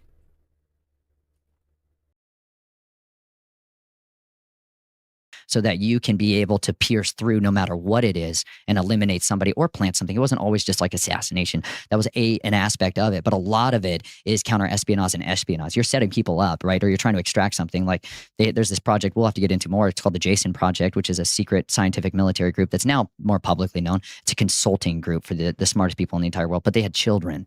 And so they started this junior Jason program where they're like, yeah, we should all breed together, and have these really super high intelligent children. Well, then they could be great spies. And so that's where you get into espionage as a major tacit of this. That is, they get interlocked so heavily, and you start to figure out that the vast majority of the people behind the scenes are not just connected to these religious orders, they're connected to the government. And a lot of them are State Department employees. And this is how the United States military and government regulates and controls assets out of containment, people that are not doing what they're supposed to, that have information they shouldn't have, and they need to be eliminated, or you need to extract a piece of information from them. And so that's what really launched me into that realm, was right then in those mountains of the White Mountains is what they're called. But that was when I chose more of, I don't want anything, I want to not be in this cult side. It's not like that was respected, but it was acknowledged. And I got opportunities to do the side of it that I thought was high speed and low drag and looked way more freeing, which was the modern American soldier. I wanted that route. But you're designed to basically always be a spy, and that you're going to feed back the family what you want. And if you're going to be put in a position, we'll open the doors for you. And that's where all of that really was birthed out of, was there in the White Mountains. And then once that decision was made, my great-grandfather was brought back to our house in Colorado. He was located there, and my father signed me over to him. He got parental right. He got bedtime rites with me at night. That's sick. For a few years until he Wow. was too sick to do anything about it. And my dad got access to the trust fund. And that was when everything went from like surface level, poor, middle class American to like planes, new cars, plane, new car, houses, bed and breakfasts. Like my family became wealthy.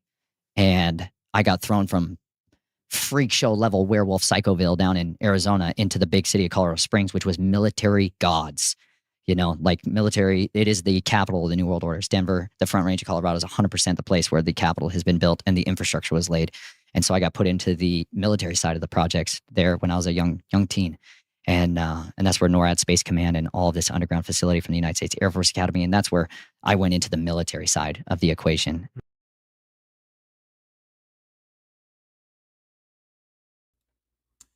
So this guy went from warlock bypassing ninja infiltrator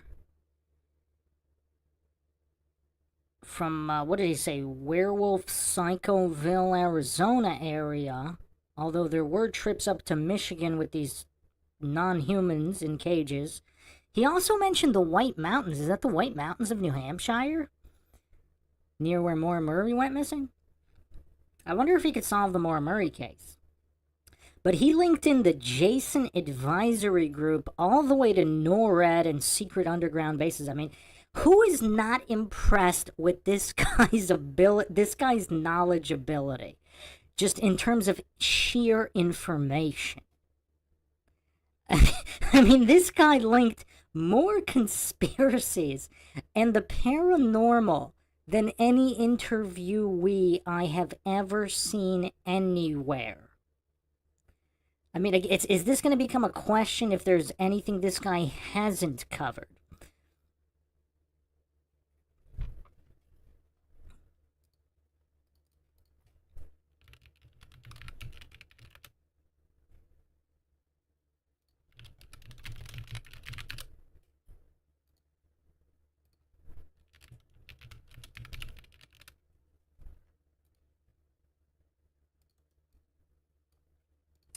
Tsutsaka in the chat humiliating himself as well. You ever heard of a dictionary, Tsutsaka? You never heard of the word knowledgeability?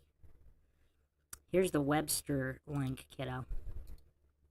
If it's too tough, just, get a tutor and they can help you out with this.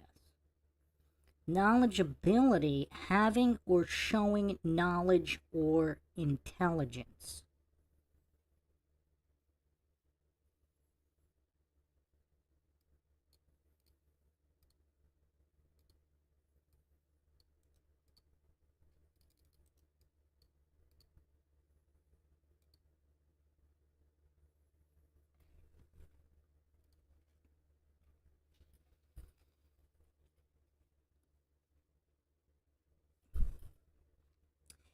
Yeah, I mean, so he's saying that the Colorado, again, nothing new for anybody who studied Colorado and roots of the occult. It seems like all these high-ranking Air Force officials have ranches in Colorado.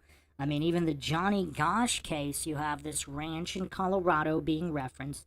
You have Sedalia, Colorado, linked to various cults. And even the Columbine case. I wonder what this guy's thoughts on the Columbine shooting are.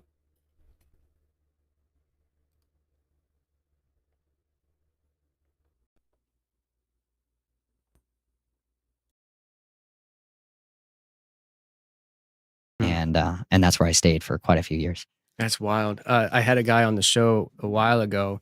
I don't want to rehash the story. I don't even remember what episode it was called or what I called it. I think it was a member show, but he was messing with something in his apartment, and somebody called in terroristic threats on him, and he had like all this like powder and stuff. Like he wasn't making bomb. I don't think he was making bombs, but like, anyways, the SWAT team came and raided his home or his apartment, and his brother called me. He's like, "Dude, why is the SWAT team at your apartment right now?" And he's at work, and so he just panicked and he fled.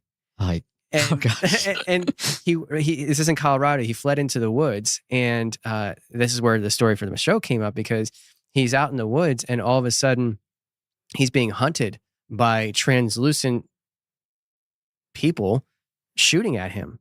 And he said this lasted the entire night until he wound up getting to like a safe zone where it just kind of stopped. And he wound up turning himself in and cleared his name and everything. And I don't know, like I don't think he spent any time in jail because he wasn't building bombs, but he panicked. Like he's the kind of guy, like if I remember correctly, he's a bug out guy kind of thing. Oh yeah. And so it's happening. It's going down. It's going down. We're heading to the hills. We out. Like I've been training for this, right. He's heading to the tunnel. Yeah, exactly. And so, but that he said that was, if not on the NORAD property, it was right near it. Cheyenne Mountain. Yeah. Mm-hmm. And so we theorized that.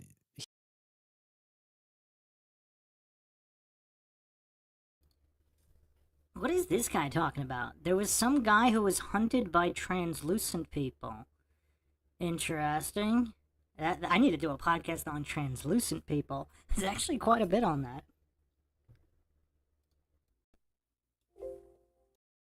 He might have even just stumbled into a training exercise.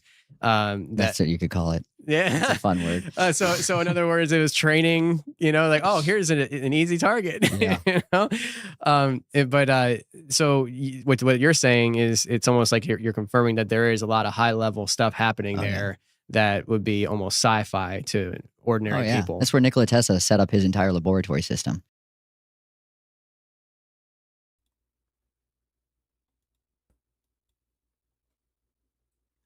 This guy just brought in Nikola Tesla.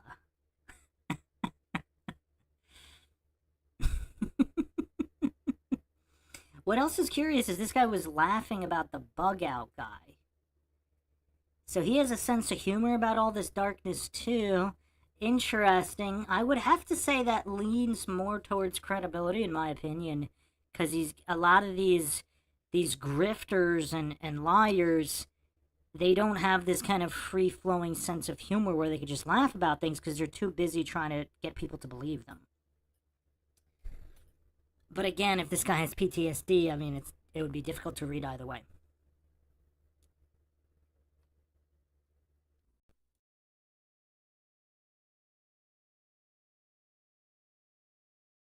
Is that Same right? place. Oh yeah. Wow. This is a high place. So like you got to understand there's cardinal points across the earth, and you are well aware of this, but there's cardinal points where the veil is thin. It's like a real thing. It's not like some kind of like it's a reality. It's like a physical, scientifically documentable event that takes place in some of these places. And that's why he chose that spot. That's why people, if you start to go to this place called Garden of the Gods, it's this gigantic sandstone feature that just sticks up at the base of 14,110 foot Pikes Peak, this massive mountain. That's where Colorado Springs sits.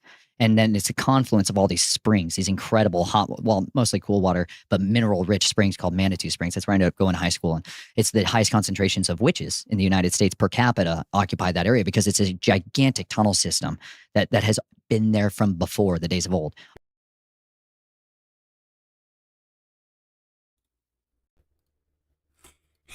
Witches per capita. I did not think I would hear that phrase. Who thought we'd be hearing about witches per capita? Witches per capita. Oh man. So Colorado Springs, witches per capita. Wow. I wonder how much crazier this conversation is going to get.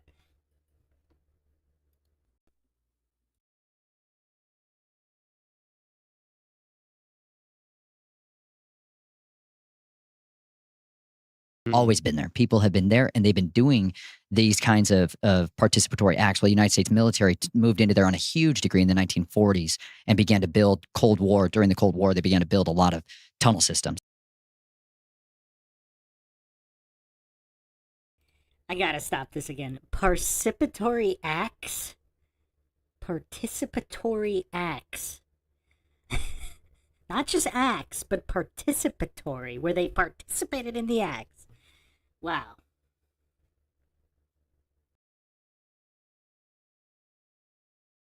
And this is where the continuity of government operations headquarters was going to be when it came to the central part of the United States. And so that Denver is ideally situated because you have the Great Plains to the east, and you have these gigantic cascades of mountains, the Rocky Mountains, as a shield behind you. And so that's why the continuity of government, if it ever relocates from the East Coast, it will go there. And that's where the base of major military operations has embedded itself. And so when somebody stumbles onto something that might be a training, like you call it, like these are just basic kit that a lot of our soldiers have that's just not on the TV yet.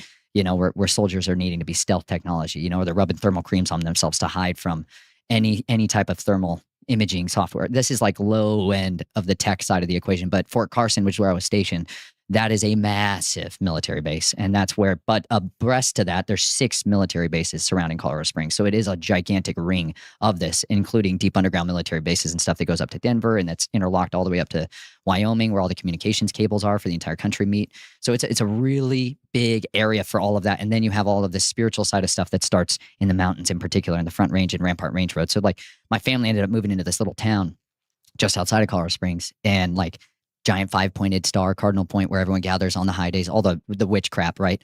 All that stuff goes on in there, and that's embraced out there culturally. It's like the norm, and it's like normal that your children are part of this stuff. And so it's good to raise children in sick families in that environment. So that's what that hub caters to. Whereas Colorado Springs on the other side is focused on the family, and it's like die-hard Christian side, and it's like, yeah, but all the creepy occultist people are on that side of Manitou Springs. We keep them over there where they have their coffin races and all the rest of it, Wow. So we're gonna do an overtime with you. We're gonna focus heavy on the military experience, but I'm assuming the answer, and it's just a yes or no. You don't need to go detail. Have you ever been in an deep underground base? Yes. Of course you have. I figured you have, and it's probably not once. So, I definitely want to get into that for the overtime for sure. I want to kind of backtrack a bit to a couple things. One, you mentioned about people transforming their bodies, and that lichen is definitely that route. We've had people on the show, lots of people who have encountered these dog man type creatures. The one that comes to mind is episode 335. Kyle was the groundbreaking episode for me going into the dog man topic. I've had it before, but this was just like, whoa. Long story short, he's 15 years old, hunting with his grandfather in Kentucky, Daniel Boone National Forest, the upper side of it. And it's middle of the night. His grandfather's in the truck because he was older, so they had radios. The dogs get on a scent. You hear him howling. He comes up on the scene, and he can hear his dogs fighting with coyotes. The coyotes go off. He only had 2 dogs out there, and in that fight, he heard his younger dog run off as well. So now the older dog, who's a really good hunter, really strong dog, is by himself, fights off these coyotes. They come back in, and it sounded like they came back in a pack almost, and started whooping up on his hound dog. I think it's a hound dog. Don't hold me to that, but hunting dog. And then he hears his other dog come back in. And when his other dog came back in, the fight changes. Coyotes are gone. He comes onto the scene. His older dog goes back to treeing the raccoon in the tree. He comes over, pats him on the head, and he hears his younger dog behind the tree chowing down on a coyote. He goes around the tree, and it's not the younger dog. The younger dog never came back. This was a very large dog on all 4. He said it was so big that it was holding a coyote by the rib cage in its mouth. And he said that when he came up on it, it looked at him, and it stood up on its hind legs, took chase. That unfolds a whole scene where basically his hunting dog saved his life. His hunting dog did survive, but barely. And he thought his dog had died at some point. That story that he shared on the show, is there any way outside of what you shared that it could be something else other than somebody that transformed from human to upright walking dog, that maybe was one of those people who weren't able to handle that and could never change back? Is that in your mind what that would be? Or do you think that there are actual creatures out there that maybe come from other realms, or maybe just like some people? I don't personally subscribe to the idea that Bigfoot's just this hairy primate that we can't catch. Yeah. I think there's more woo-woo stuff to it. Do you think it's along those lines? What are your thoughts on that side of stuff? That's a great question. Man, that's brutal. Because I think on one side of it, I think we really do have an entire subspecies of creatures that do exist mostly inside the earth, and they are not readily surface dwelling anymore. And I do believe, like in Lake Havasu City, Arizona, man, inside the London Bridge is a massive room, like a throne room, where they engage in this magic. But this Brotherhood of the Serpent, they call upon Nahash, the dragon. And would that be in normal terms Satan? yeah, most people know him as Satan, Right. right? Yeah.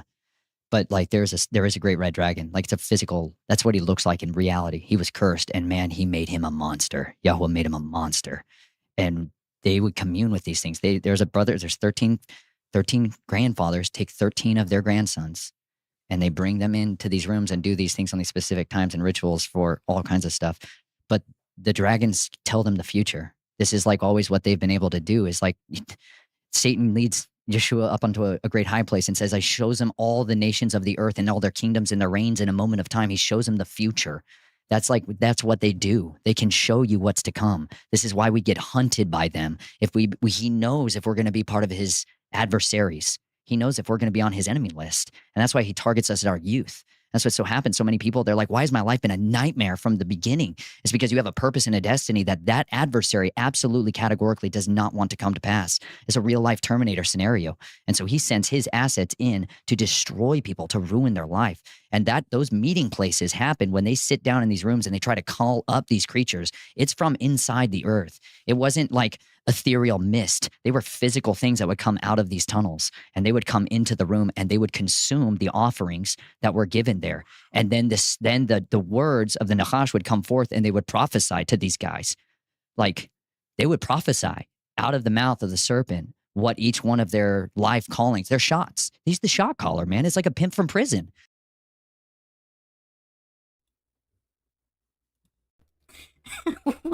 Wow, okay.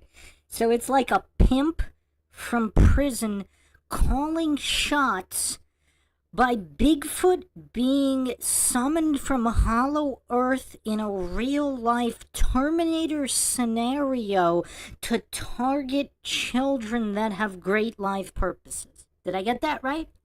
Did I summarize that correctly? He's talking about prison pimp shot callers. I mean, this is what we're talking about. Involving some kind of Bigfoot creatures from hollow earth being called in Terminator scenario, in real life Terminator scenarios from the future, to go back to the past while prophesizing in the serpent's tongue. Wow. I mean, that was an interesting paragraph, was it not? I mean, this is getting... I mean, wow, he really upped the... I didn't think it was possible to up the ante. Now he's bringing Bigfoot Terminators into this. He's bringing in time-traveling, prophesizing Bigfoot Terminators from Hollow Earth. I mean, does anybody else think this guy should be like a Hollywood screenwriter? I've never heard that plot before. I have never heard the plot of time-traveling Bigfoot Terminators from Hollow Earth prophesizing.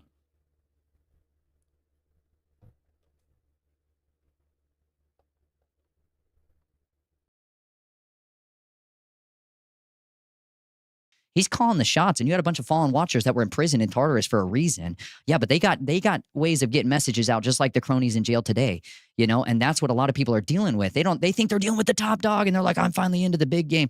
And it's like you're dealing with, you know, a private in the hierarchy, but he can masquerade like a general. And so some people are really dealing with death himself, and some of them are dealing with one of his princes. And this is what my family's covenant was with the dragon. They didn't mess around, man.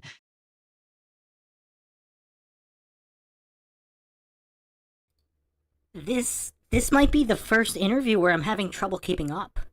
I'm actually having trouble keeping up. So, they think they're dealing with the top dog shot caller, Death himself, but it's actually only the Prince of Death and not Death himself. And now he just brought in the dragon. So now we're getting into dragon. So we go from Bigfoot Terminators from Hollow Earth to Dragon's Death himself, time-traveling scenarios of targeting children with great life purpose in the past while prophesizing to the future of these Illuminati fallen ones, and they're getting messages from the Nephilim imprisoned in Tartarus. And now we're getting into dragons. I think this might be the first time I've actually had trouble keeping up with somebody. I mean, I've just never encountered an individual mentioning Bigfoot Terminators from Hollow Earth, and then Death and his princes, and the Nephilim getting out these messages like shot callers, but it's not Death himself, it's the princes of Death, and then the dragons. Like, this is, I'm having a touch of trouble coming up, just keeping up. It's a shame Maxwell's not here, because we really need Maxwell's opinion on what's going on here.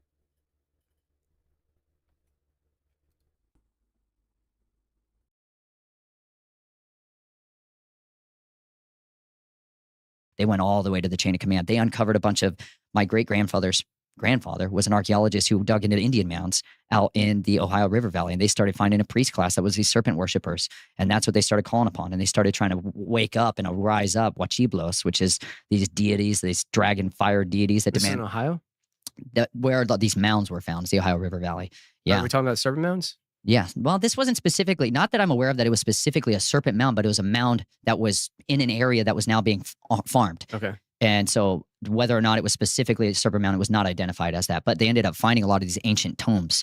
They found the writings of this priest class, and they started using their magic to call back up these fallen ones. And they were, the part of the trade is the priest class has all this secret knowledge that they then use to rule the kings with. And that's what they wanted. So that's how the Reynolds family, this is also documented in a book called The Gilded Leaf by Patrick Reynolds, who was a bloodline descendant specifically and in the actual inheritance of the Winston cigarette company, you know, the tobacco empire that ended up buying Nabisco Foods, that ended up running the world. What relation is it to you? Like an uncle? I don't know that I am a bloodline relative of that guy, Patrick Reynolds specifically. My Reynolds family is the one that does the black gold stuff, all the secret, disgusting, dirty money.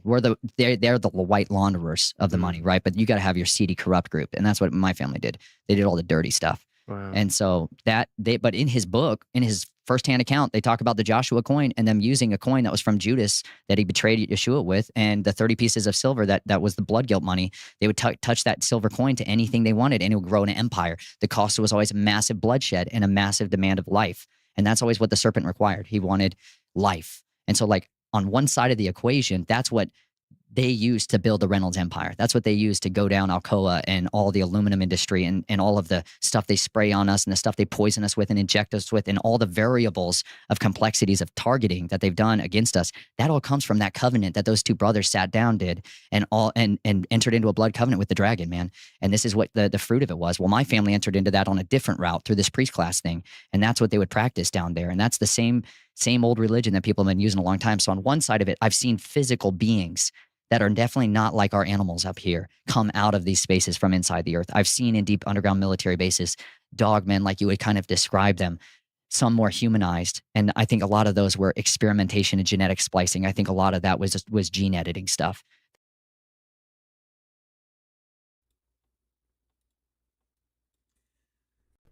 Okay. So, blood covenant with the dragon, I can keep up with that. Now he's going to gene splicing cryptids and underground bases. Okay, but I mean, he jumped quick to those. I mean, I thought we were talking about blood covenants with the dragon and all these families, but aluminum and Illuminati illuminated, aluminum, Illuminati. I wonder what's the connection there. I mean, he just jumped quick from the blood covenant with the dragon straight to these gene spliced creatures. I mean, this guy needs to learn how to segue better. I mean, there's like no break between these. Because we were just talking about these shot caller Bigfoot Hollow Earth Terminators that were prophesizing. And then these people are dealing with Death himself, or the princes of Death, and not the guy on the top, because the Nephilim and Tartarus have ways of getting messages out. I'm still stuck on these Terminator Bigfoots from Hollow Earth. I mean, that's pretty cool. That's pretty cool. Not to downplay that. I mean, I do have a bunch of podcasts on Bigfoot. And in Native American lore, a lot of them are regarded as benevolent keepers of the forest and not evil. Yet in other stories, they're evil. And they, stole children, etc. But I brought this up on some of the Bigfoot podcasts. Is it possible Bigfoot are kind of like any other class of creature where there could be good guys among them? I mean, I don't know.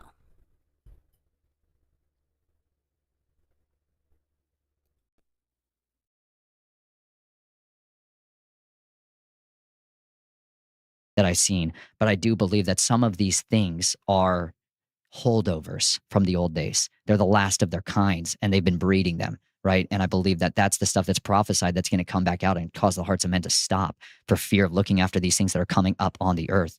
You know, that's why everywhere I went throughout my youth, I could go to these tunnels and these caves and call out, and I could hear them, and they would call back. You know, and it's like it's a seductive power that draws you back into it. You could call out to them, like, Yeah. was it like a language or a sound or what? Oh yeah, man. You can learn to call to them. You can go out here in these hills out here and do it. You can still do it tonight on these full moons and stuff. You can start calling out and you'll think you'll hear coyotes at first. And then all of a sudden it's a totally different, you know, it's a different sound that starts to resonate. And then it's a different one that calls off from over here.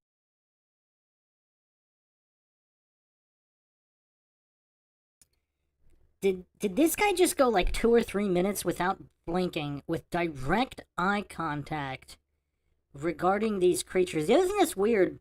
If this is all true, why is this guy still living in the Rocky Mountains area? If this is like the satanic front range of these necromantic Nephilim slip between realms, skin-walking, interdimensional Terminator Bigfoots from hollow earth, I mean, why is he still in that area?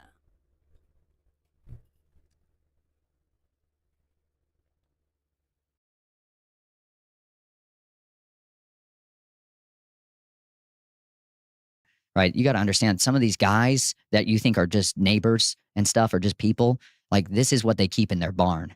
You know, Are they this is the Can you stuff kill they them? keep. Yeah, absolutely. You know, I go out hunting for these things. I understand. I understand completely, man. I was that being said, I got hooked back into it with Timothy Alberino and Steve Quill and a lot of these guys when I was married and my wife didn't know anything about this whole stinking world of who I was and everything else. How'd and you meet your wife if she didn't like know who you were? You suckered her. You suckered her. That's a way to put it, man. She's still with you, so she loves you. You know, bro, she's all in, man. She's amazing. Cool. She is my shield bearer, man. She's amazing. She has fought. We have waged a war together beyond your wildest imagination. She has seen the full force of the occult come after us and people slaughtering sacrifices to try to desecrate us and people try to hunt us and murder us in front of her face, She's man, seen it. in front of my children's face. They've sent special kill teams after us in front of my children's face, man.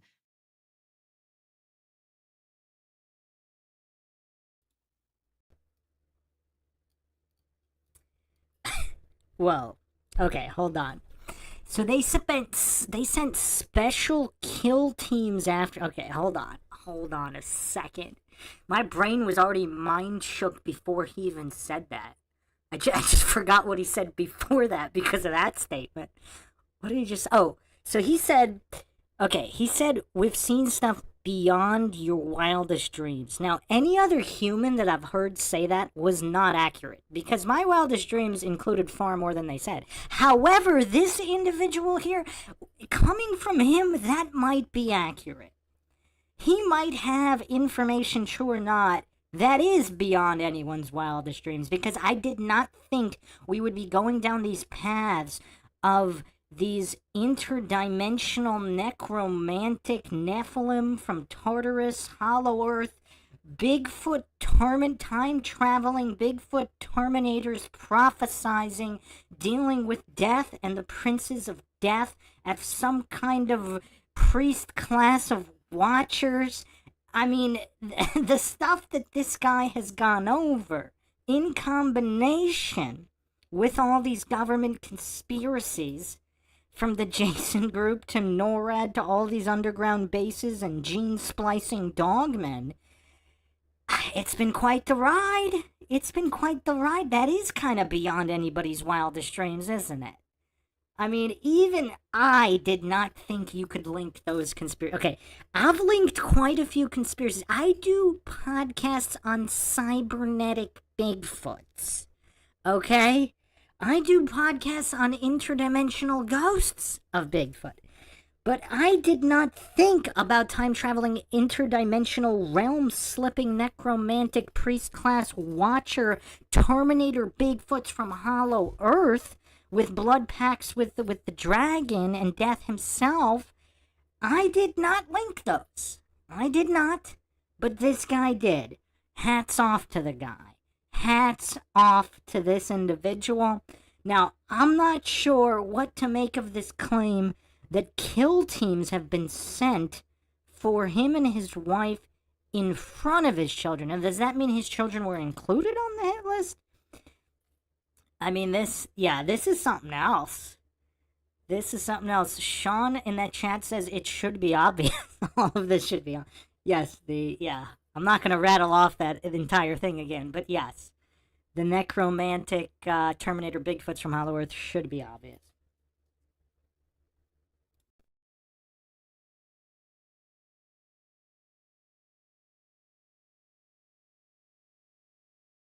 And I have seen the How living recent? power, man. Recent. Really? Yeah. Wow, man. That being said, man, I do believe that there is a hierarchy and you can call upon the Most High, man, and He has Yeah. delivered us. And I've never had to fire a shot at any of these guys. I haven't had to take out their drones. I have seen supernatural intervention. I've seen their weapons jam in front of my face, like chapter in the book called Murder on Their Minds, where I talk all about it, man. I've seen Him provide supernatural miracles because you got to understand, we're dealing with the fallen. We are not dealing with the Most High. Mhm. And He owns a much more powerful arsenal. And let me tell you, at His word, all these nations, kingdoms, and thrones will bow.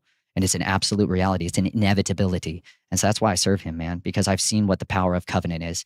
And I had a covenant with the law of sin and death before in my life, but now I have a covenant with the Most High of peace and life. And He's given me a new purpose. He's given me a family. He's given me a mission. He's given me the opportunity to do the things I dreamed of when I was that little. Man, I used to run away in the night in Arizona, man, and I would run into the base of that mountain, man. There's these caves that are there that I just love caves. For me, it's safety in that. People call it hunting and all this. I'm like, dude, these to me were people. I'm more like a beast, man. I was ripping people's throats out with my teeth when I was a child to survive a fight. Like that does something to you when you try to see other children playing with a bat wing toy or whatever, and you're like, you're puking blood.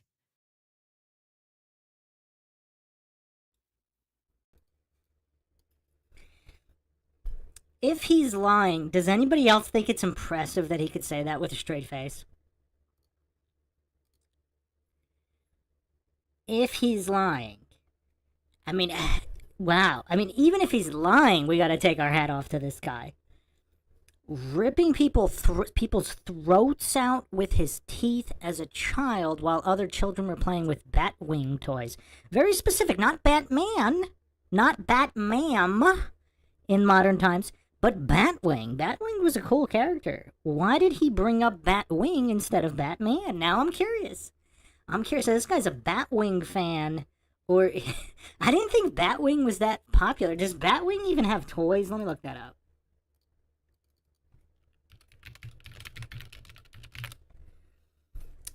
Wow, so they do have Batwing action figures. I wonder when the first one came out. Batwing action figures. Okay, interesting.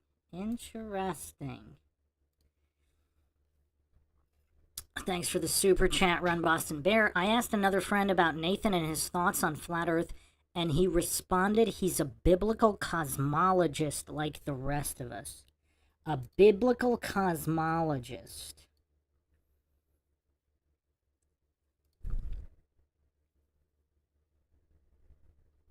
Aaron's energy in the chat says, whatever the case, gotta give him props for being able to put it all together in conversation. I mean, this guy has touched upon more paranormal and conspiratorial topics and the occult and mythology and the Bible together more than any other individual I have ever seen.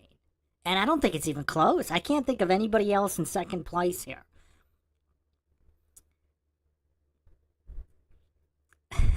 Flatless says, dang, this might be the best episode of MINDSHOCK I've ever heard. Top 5, at least for sure. Parma says, agreed, Jazzercise has all 4 other spots. Yeah, the Jazzercise episode's pretty epic. You guys don't think the David Hasselhoff episode belongs up there? That's one of my favorites, the Hoff. That is one of my favorite episodes of MINDSHOCK. Definitely Hasselhoff. one of the most accomplished, second only to maybe Steven Seagal.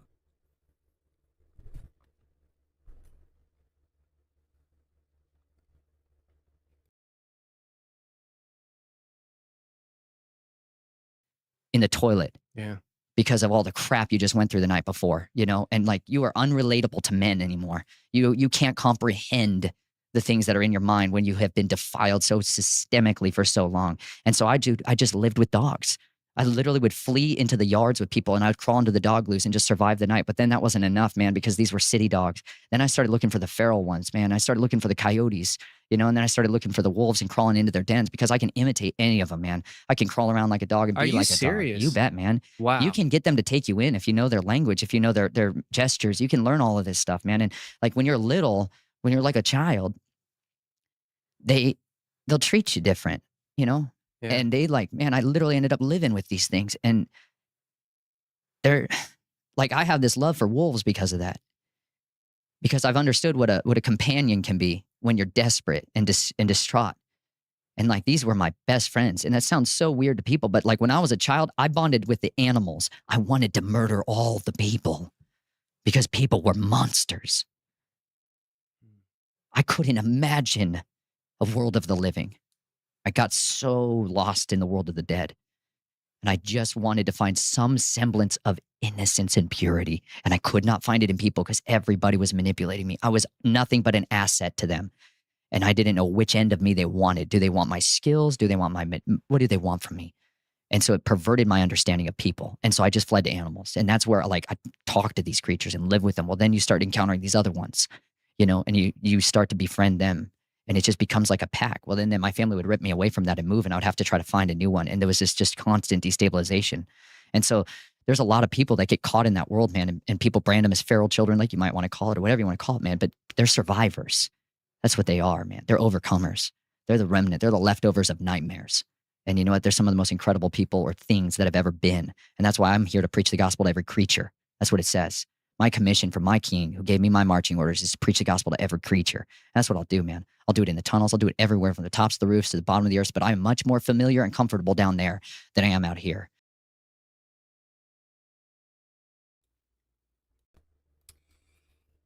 Is anybody else having trouble following? So he said, okay. So yeah, he lived with wolves and feral dogs and coyotes, whatever. Okay, that's fine. There've been cases of kids being raised by wolves. Again, at this point, I'm not surprised he added that to this, especially when there's a precedent for that. It's not like he's the first person to claim to have been living with wolves. Aaron's Energy said he sounds like he's on the verge of crying. He did seem to get emotional there, thinking back to those days. That's probably the easily believable thing he said, right? That he lived with dogs and wolves or coyotes. Again, there have been cases of that. It's not unprecedented. Now, here's where I'm a little confused. So he feels more at home in that world of darkness, in caves and below the earth with these creatures, but didn't he say that these creatures were skinwalking, shape-shifting, Nephilim, necromantic, blood covenant with dragon gene-spliced beings, possibly? Or was the gene splicing only on the military side, so these were the shape-shifting skinwalkers non-gene spliced? So, wait a second. So, he said these are some of the greatest creatures that have ever been. I'm a little lost here. Because it doesn't appear that he's talking about just regular animals, because regular animals are above ground.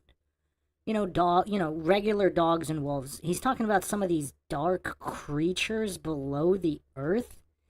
I'm a little bit lost here, because is he talking about some of these cryptids, which he previously referred to as some kind of Nephilim, necromantic, skinwalker, priest class, watcher, Terminator, Bigfoot type individuals from Hollow Earth and Tartarus?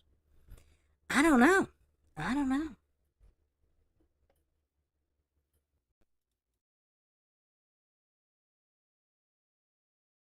This is the world of oddities where people think this stuff is like legend and myth and strangeness. And it's like you go into these families, they broker deals with this stuff.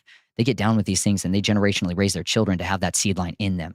So it's a different world than what most people are used to. But I tell you what, these animals, they carry a history of what this land used to look like and what these people used to be. And it wasn't that long ago. This is a short history when you think of the last 150 years in the United States. That's not long ago. It was a wilderness. And there used to be 150 million people who lived here, who raised animals and livestock and farmed and cultivated landscapes and brilliant, massive, beautiful cities. And yet they interacted with giants and these creatures that were oddities for time and antiquity. You're talking about unwritten history. Oh, yeah. We're getting into giants, baby. I was wondering when he was going to start talking about giants.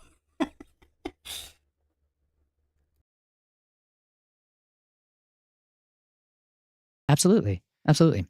Wow. You keep throwing everything out here. I haven't even got to how you met your wife. Oh, yeah. We got there. So are you talking along the lines of like people talking about Tartaria today and like how they basically built over entire civilizations? Oh, here we go. Here we go. Finally, this interviewer says something interesting instead of these weird side stories that have nothing to do with anything. Tartaria, baby. We're getting somewhere. I'm actually really curious on how he's going to tie all this to Tartaria.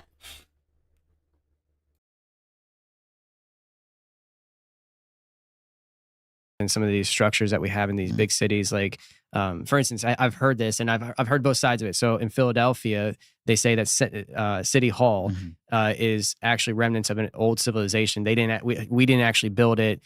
Has been here. Maybe we built on top of it or something like that. But when coming from that area, I used to run Center City, especially as like a rookie driver. They send everybody down to Center City, and so you're pedaling freight down in Center City with a freaking truck, and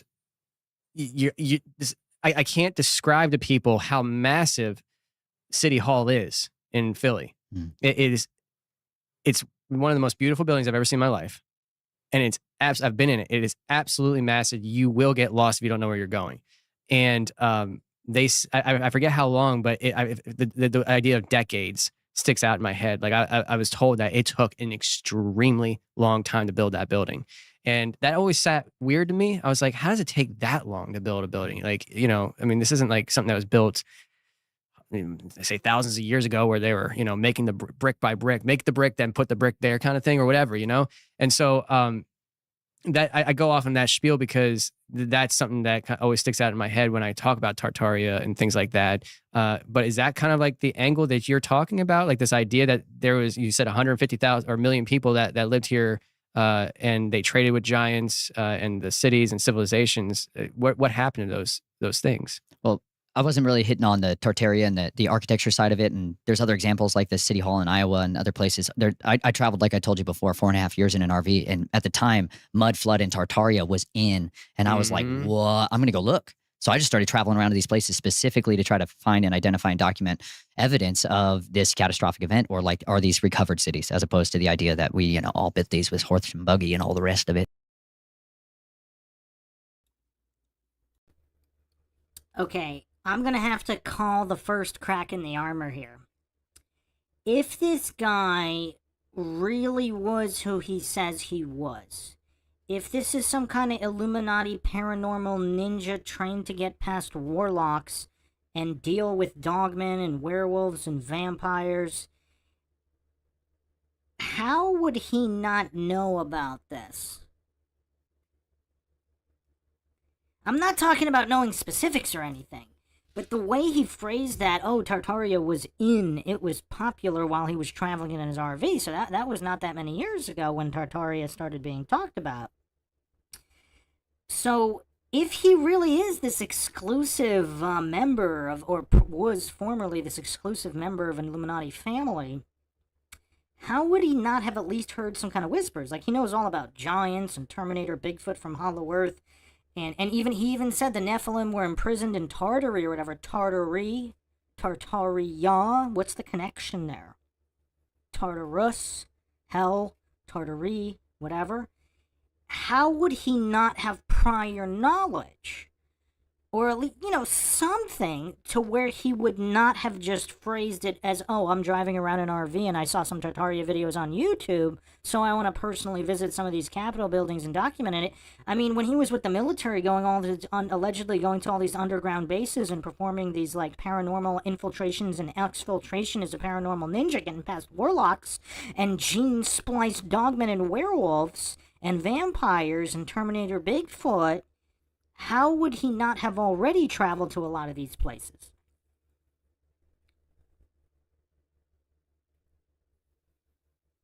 CB in the chat says, maybe he's a former MINDSHOCK listener who went off the deep end.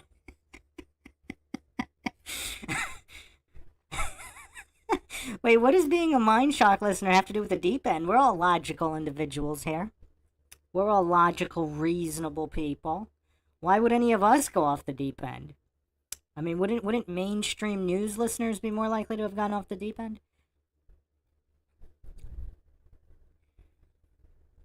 I don't know. This is the first major issue I've seen where it's not just what he said, it's how he phrased it.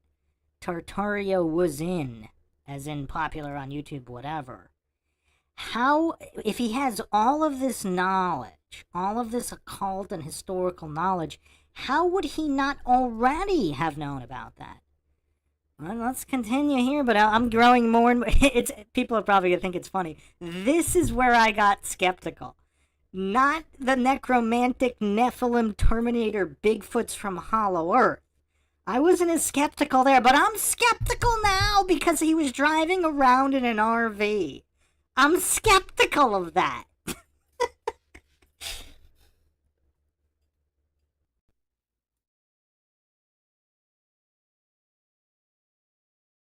Yeah. Like, I wanted to know for myself, but that isn't specifically the history line that I was talking about. I'm talking about before that, the side of it that is definitely more like when you go in, like, one of the best books for those of you that are book guys, The Discovery and Conquest of Mexico by Hernan del Castillo is the firsthand account of the conquistadors coming into the Americas and their strategies and tactics for infiltrating and enthroning a new deity known as Mary, right? The Queen of Heaven. They wanted to invoke her over this territory. And there was a massive battle between the priest class during that time. And you get to see these hierarchy of these ones that were worshiping in Mexico City predominantly, that was running a massive human trafficking campaign and all the sacrifices and slaughters that are happening for that.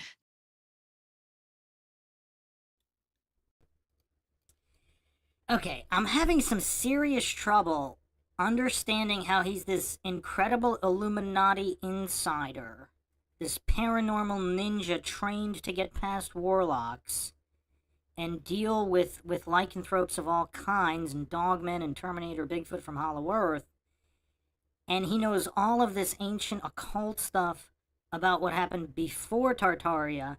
How would he not know about Tartaria? Is anybody... See, this is where I get skeptical. I'm calling it here. This is the first crack in the armor that I'm seeing. I'm starting to be skeptical. Because this guy drove around in an RV. That might be a bridge too far for me. I mean, yeah, maybe he lived with wolves. Maybe he went into some kind of deep tunnels and dealt with cryptid creatures and gene-spliced dogmen. And Terminator, time-traveling Terminator Bigfoot doing necromantic rituals and blood covenants with dragons. Maybe he did. But the fact that he drove around in an RV trying to figure out state capitol architecture connected to Tartaria that he somehow didn't already know about, having all of this occulted knowledge, I have an issue here. I have an issue. I'm calling flag on the play.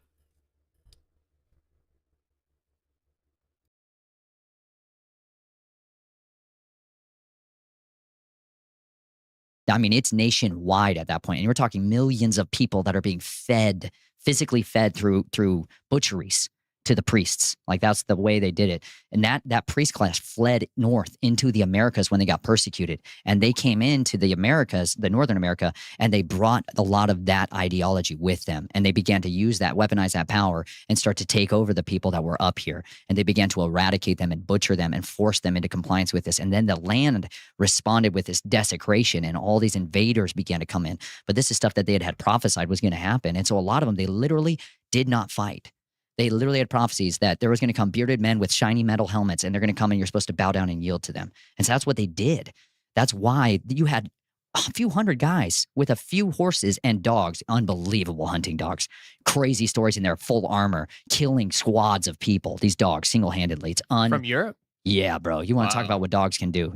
We have no idea what dogs do. Oh, yeah. DeSoto and what he brought with his dogs in the Americas, most terrifying things that the natives had ever encountered was the dogs, because they would kill hundreds of people, like just jump from one to the next, ripping throats out. Like these are all documented things. So I love that side of the history of understanding where did this all come in here, and why was there the expunging of the record of anybody who had a culture or a written language? Well, that's because we wanted to support this ideology of manifest destiny for this invasion force that was coming from Europe, was that it is our right to rule over these savages and to begin to take their territory. But ahead of that was the surveyors, and then following them was this military expedition across the West, which was to the Army Corps of Civil Engineering, eradicate the history of the people out there.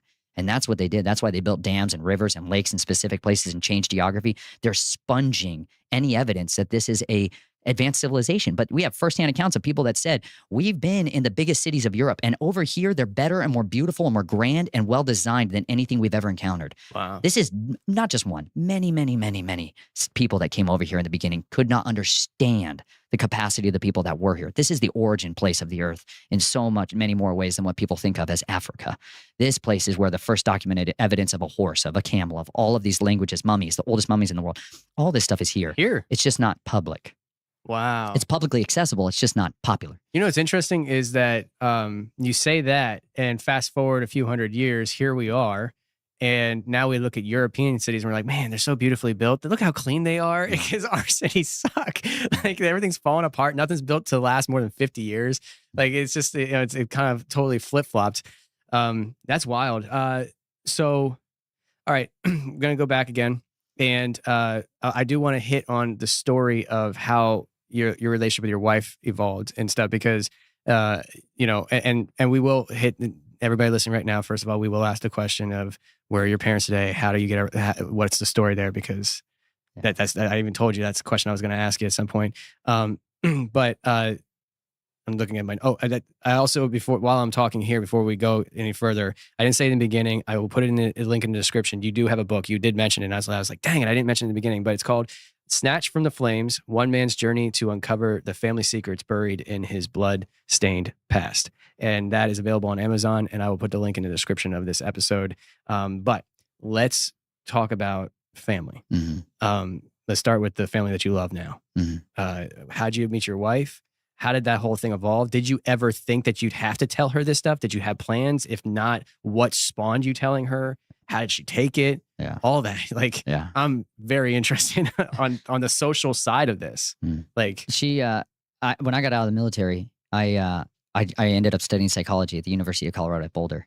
I wanted to put people back together. I was tired of taking them apart. And I wanted to understand what the heck was going on in my mind, because when the military washed me out, man, they scrubbed my memory. They did multiple traumatic brain injuries and all kinds of specific things to try to expunge what had happened there. They don't want you telling your secrets.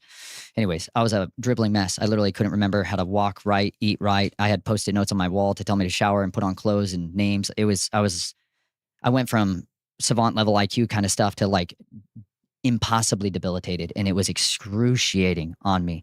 And so I just went on this path of trying to just restore my mind and get my mind to function again. And it was in the course of that I ended up going to this church out in Colorado, which is called Flatirons Community Church. And they had this college ministry at the time, and a recovery ministry. And that's really, man, where my heart planted, was in this Celebrate Recovery. They called it Shift. Oh, yeah. And there was just messy people, bro, that loved the Lord, and they loved him so much. And they were passionate about helping the wounded. And I was walking wounded, man. I was a heart halter monitor on at the time, man. I was like, I didn't like my whole life. I'm like the last man standing for some stupid reason that I couldn't understand when I was young. It's just, I just wanted to die. I just wanted to die so bad, man. All my life, I just wanted to die and I never could die. No matter what anybody ever tried, always I lived, you know, and it just, I was so tired of it. And I ended up going to this church and these people like loved on me, not the way like Christians had in the past in the same way. Like my family was Christians. I went to all kinds of different denominations throughout all of this experience, but meanwhile, my family would pedal me back out the back door, you know? And so my version of what a biblical minister was capable of was so jacked up. I thought they were weak cowards. That's what I knew Christians as. Like, I knew that pastors are easy to manipulate if you give them the right tithe check. You know, like I'd seen what a bribe did to justice.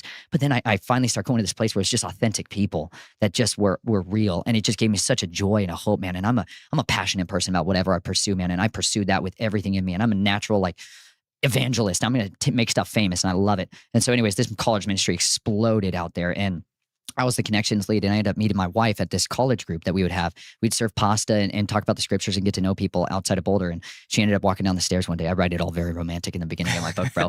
I was like chasing her, you know, and she was like, not about it, dude. I was couch dude at the time. I was like living on a couch because I wanted to have this Harlequin Great Dane, great hunting dog.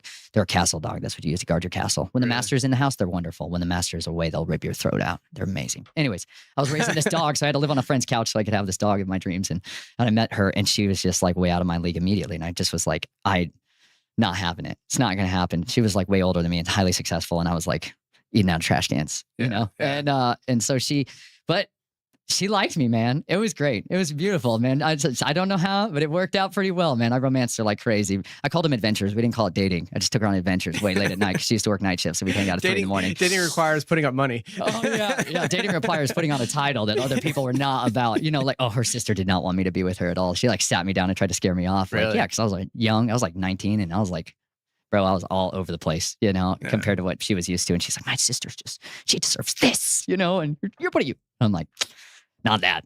Yeah. But anyways, man, I ended up going to Afghanistan and it was on that trip to Afghanistan that I was like, I gotta be with this woman. I came back and was like, I want to be with you. And she was like, I'll think about it. And I was like, no. I was crushed. But she ended up doing it, man. We ended up like being together and we ended up getting married a couple of years later. And dude, I didn't tell her any of this.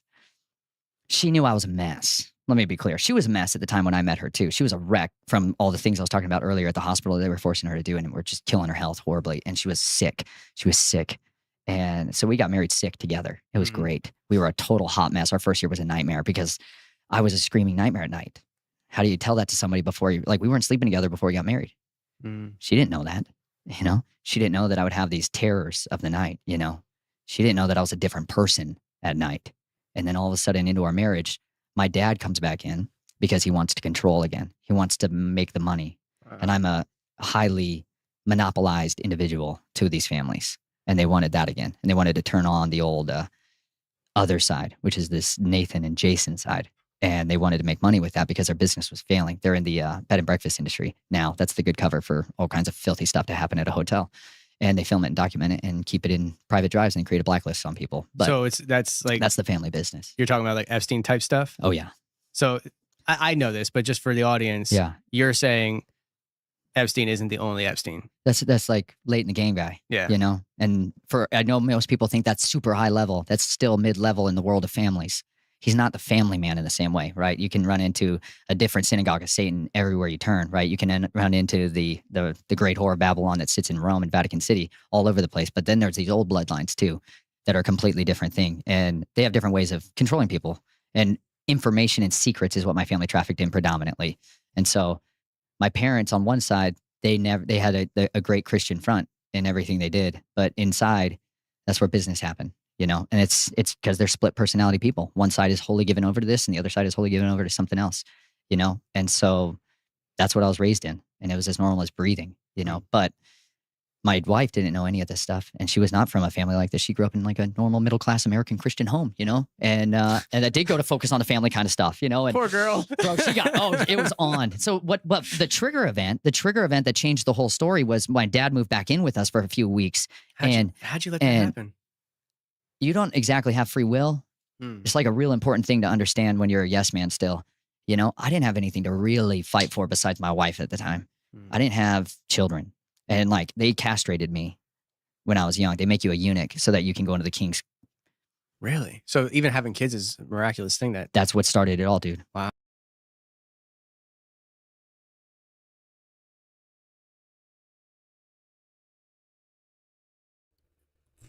So eunuchs can have children, and having children is what started it all for this guy who was a eunuch?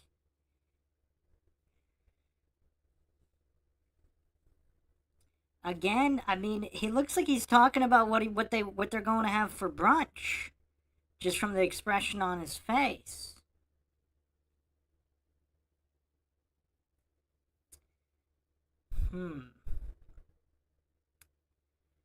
Yeah.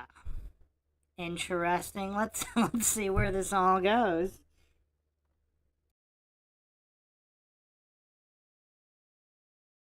Wow. So what happened though, my dad changed me around and he brought out the other side of me. And so you wake up in the middle of a marriage and I don't know who my wife is. And I go from being this happy, fun, loving, Nate, wild guy that's shirtless all the time playing and diving into stuff to this guy that's hydrophobic, terrified of water, and is wearing body armor and carrying secret concealed blades and making poisons at night.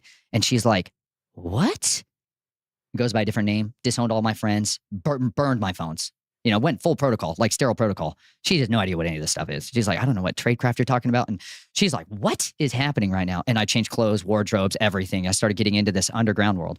Time out. I just got, before I forget this, you might say yay or nay on this, but what you're describing almost sounds like a Jason Bourne type thing.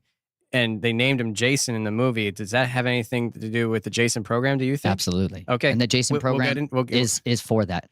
Gotcha. To activate those guys. Those are sleeper cells. We will get into that, but continue your story. I just, the dots come and go very fast for me. So. I understand. You got a lot of dots in there, bro. They connect. I'm just like, what's going on here? But so I burned everything in my previous life. But at the same time, let me tell you the saving little, like, what happened though? They meddled. That was a bad idea because you suddenly give a guy who has been used to being in his teens the last time he had freedom of body, and you suddenly give a guy who's in his 20s, who's got a car and who has no handler on site, you know, and this thing called the internet at his fingertips. And now you can look up anything. And this is what happens. Like between 11 and 3 in the morning, I'm going to start learning. And I just start diving into all this stuff. And you can start asking questions and get into forums and blogs and backdoor access to all kinds of stuff. And I started connecting dots on who was who. Because what they wanted me to do was go after a kill list for them. But I'm not interested in that. I've got a very, very long, old kill list from a lot of other stuff they don't know about and other people don't know about. That's what I was thinking about. You know, I'm like, I'm going to just burn this entire house down. I'm running operations on a coven and a cult that was operating out of Boulder, Colorado. I just started investigating people again, like I do. And I started going out at night, street walking, street preaching on one side of it. But on the other side, I was doing surveillance and counter surveillance on these guys that were running children out of Boulder streets and starting to build dossiers and everything, you know, because it's like what I do. I'd rather live in a cave and come out and do that kind of stuff and then disappear. But I've got this wife who to me was like a lead weight. It was like a giant point of vulnerability. I live in a house. What the heck? You know, I was like ticked. So I was like, pissed all the time. I basically hated her. And she felt that. Okay. She felt that. Gotcha. You know what a wife will feel? Well, your ambivalence towards her. More than anything you ever do to your wife, she'll feel ambivalence the most because it's the opposite of love. It's not hate. It's ambivalence. And that's what I gave her. And I started wearing knives strapped to my chest and razor blades in my shoes. And she's going to start picking up on stuff like, why are you always wearing guns? Like always, you know? And I'm like, you know why? And she's like, what's that voice? Do I want to know why? Yeah. But at the same time, this health crisis happened where she got poisoned and it almost killed her from the hospital procedures that they required. And that was it. She started doing the research. And I was like, if she's going to look into this stuff, I could talk to her about what we're going through a little. Because she, up until that point, dude, couldn't hold her hat with a conspiracy very much. You know what I'm saying? Like, you test everybody out your entire life. When you're born into this stuff, all you ever do is test everybody to figure out whether or not they can handle anything related to who you are. And she was building. She was growing up. She was getting stronger. But then she got pregnant. And I ended up having a surgery. Let me go back a step. I ended up having a surgery because I had horrific, constant testicular pain. I had a lot of kidney pains, kidney stones, peeing blood all the time. Like, my body's been through hell.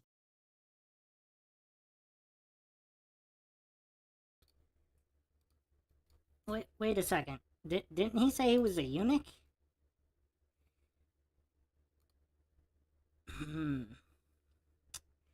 I'm having trouble. Ever since he mentioned the RV and Tartaria being popular on YouTube, I started having trouble.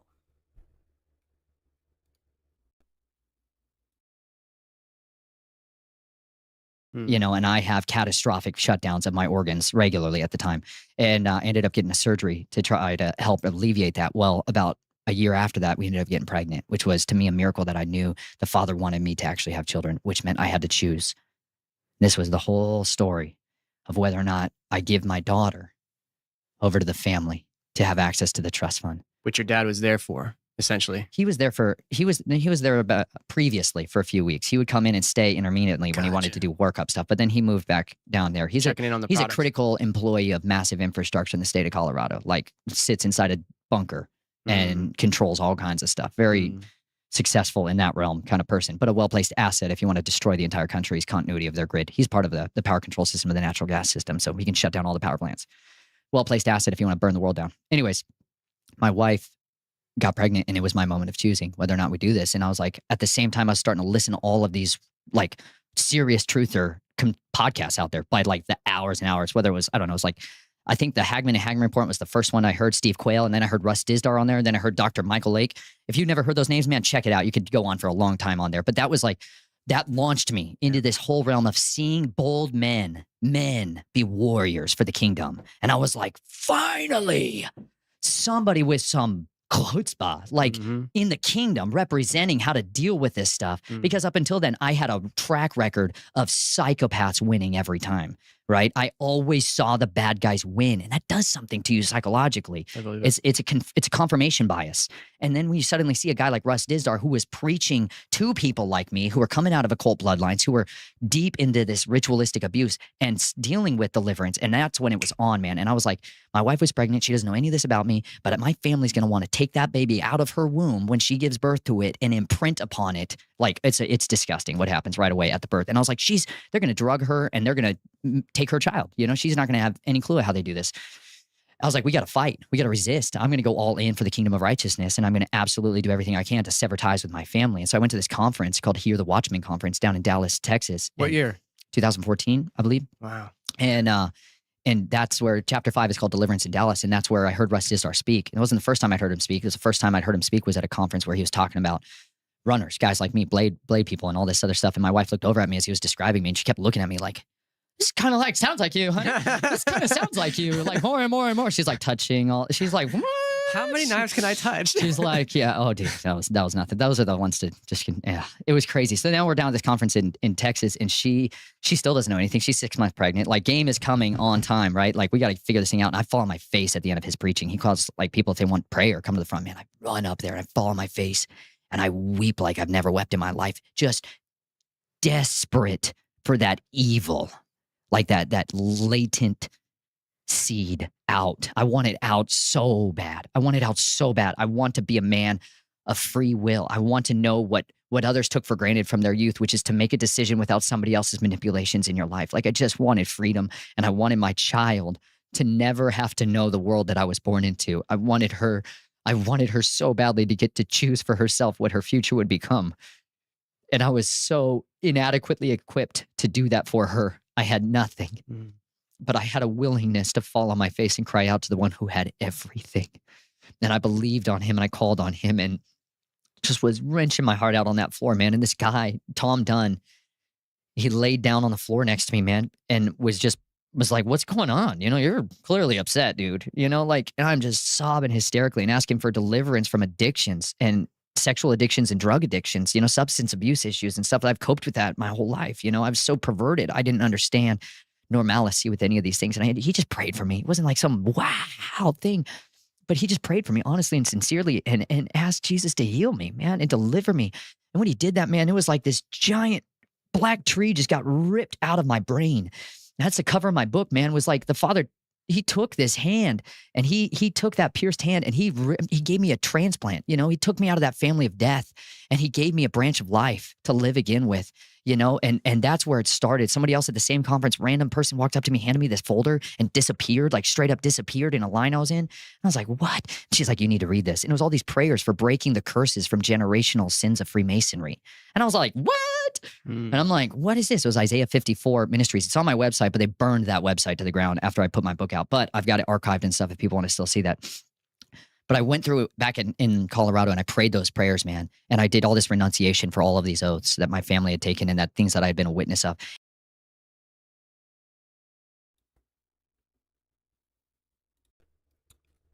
Okay, hold on a second. So they burned his website, then he's got it archived, puts it back up, and they don't burn that one? I'm not saying this is untrue, it's just the cracks started to appear. From driving around his RV, and the way he's mentioning Tartaria being popular on YouTube, as if you didn't know anything about that, to the eunuch, to the sexual addictions of a eunuch, to, I mean, this is weird. This is pretty weird. This is pretty weird. Is anybody else lost now?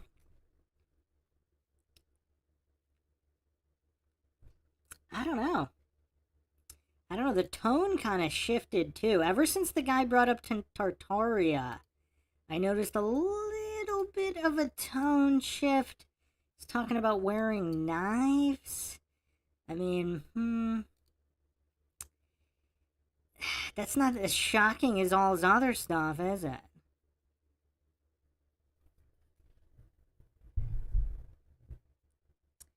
I don't know what to make of this.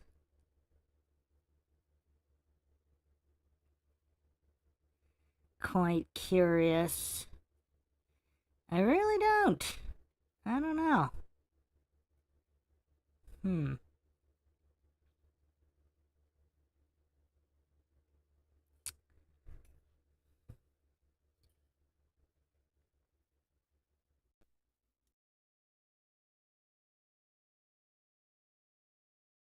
And that's when it was on. That's when the war kicked off, man, was because then all of the memories, everything was there at the forefront. And that's when they knew I was not going to be a part of it. And that's when I went direct back to them and was basically like, listen, I forgive you guys personally for the wrongs and the evil that you have done to me. But you need to understand, Grandpa still is a pervert.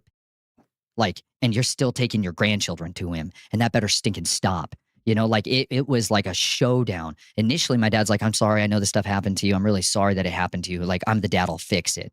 And then at the same time, he was like, don't tell your sisters. Don't you dare tell your sisters. You can tell anybody you want. I don't care. Just don't tell your sisters. So that's immediately what I did, right? I'm like, game on, son. You want to fight that way? So I went and told my sisters. And then it was just this, she curling up in a fetal position and reverting back to this infancy thing and just like, I don't remember. And then they bring in somebody else to live with her, like a handler to scrub her and control her because they have big families still that are still in, you know, and that's So your a sisters big are still in? business. Oh, yeah. So when you talk to your sisters, I have not talked to them since. okay, That was the last time I They- talked to them. they didn't remember at first, and you were triggering memories. Is that what was No, going on? Yes and no. Well, my oldest sister, I don't name any of my sisters because there's a lot of innocence still Sure. at yeah. play. I'll name all kinds of people, just not them. But my oldest sister, like when I started talking about it, reverted back to the stuff and was like, I need help. I need counseling. I need deliverance. I need, like, please help me with all this stuff. Right. Mhm. And she wanted help and wanted to get out. And the next day when I went back to talk to her, she was gone. That version of my sister was gone. And they had this young guy that had moved into the house overnight. And she literally couldn't tell me anything about anything I said. She didn't remember anything that had happened. She didn't remember like me coming there to the house the previous day to talk to me about any of this stuff. She's just completely aloof.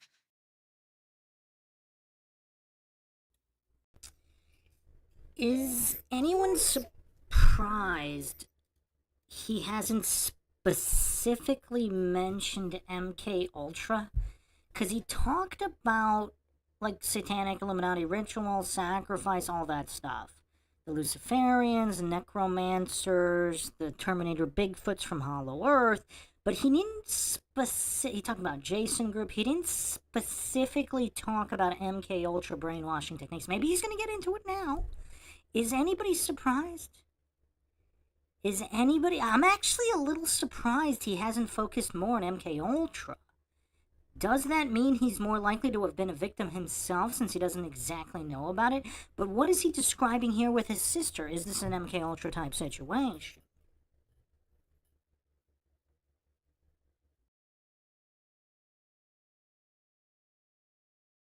Right. And that was my last interaction with her. And my dad freaked out when he heard that I had told her all this stuff.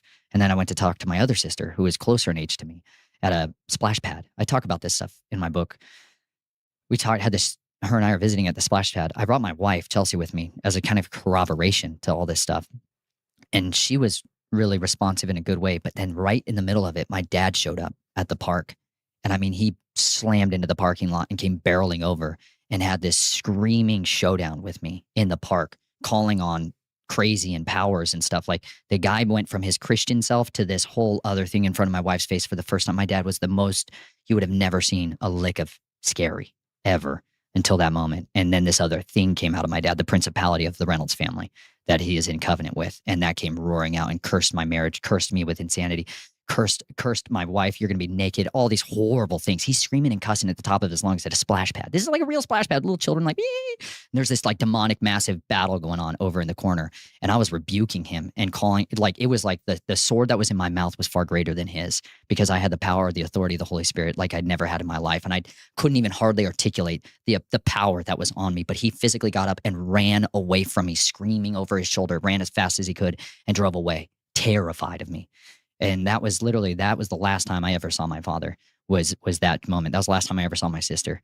You know, I've not spoken with any of them since, you know, because at the end of the day, they still sent my grandfather there to receive my daughter when she was born. He still flew up to the state to try to get access. I had a sting at one-man army standing in the birth center, you know, ready to run and gun with that guy if he showed up. But my family has never had access to my children since then. And now we have more children. Now I have 4 children. And that was the start of so much of that journey, though, was we're going to do whatever we can to get away from this.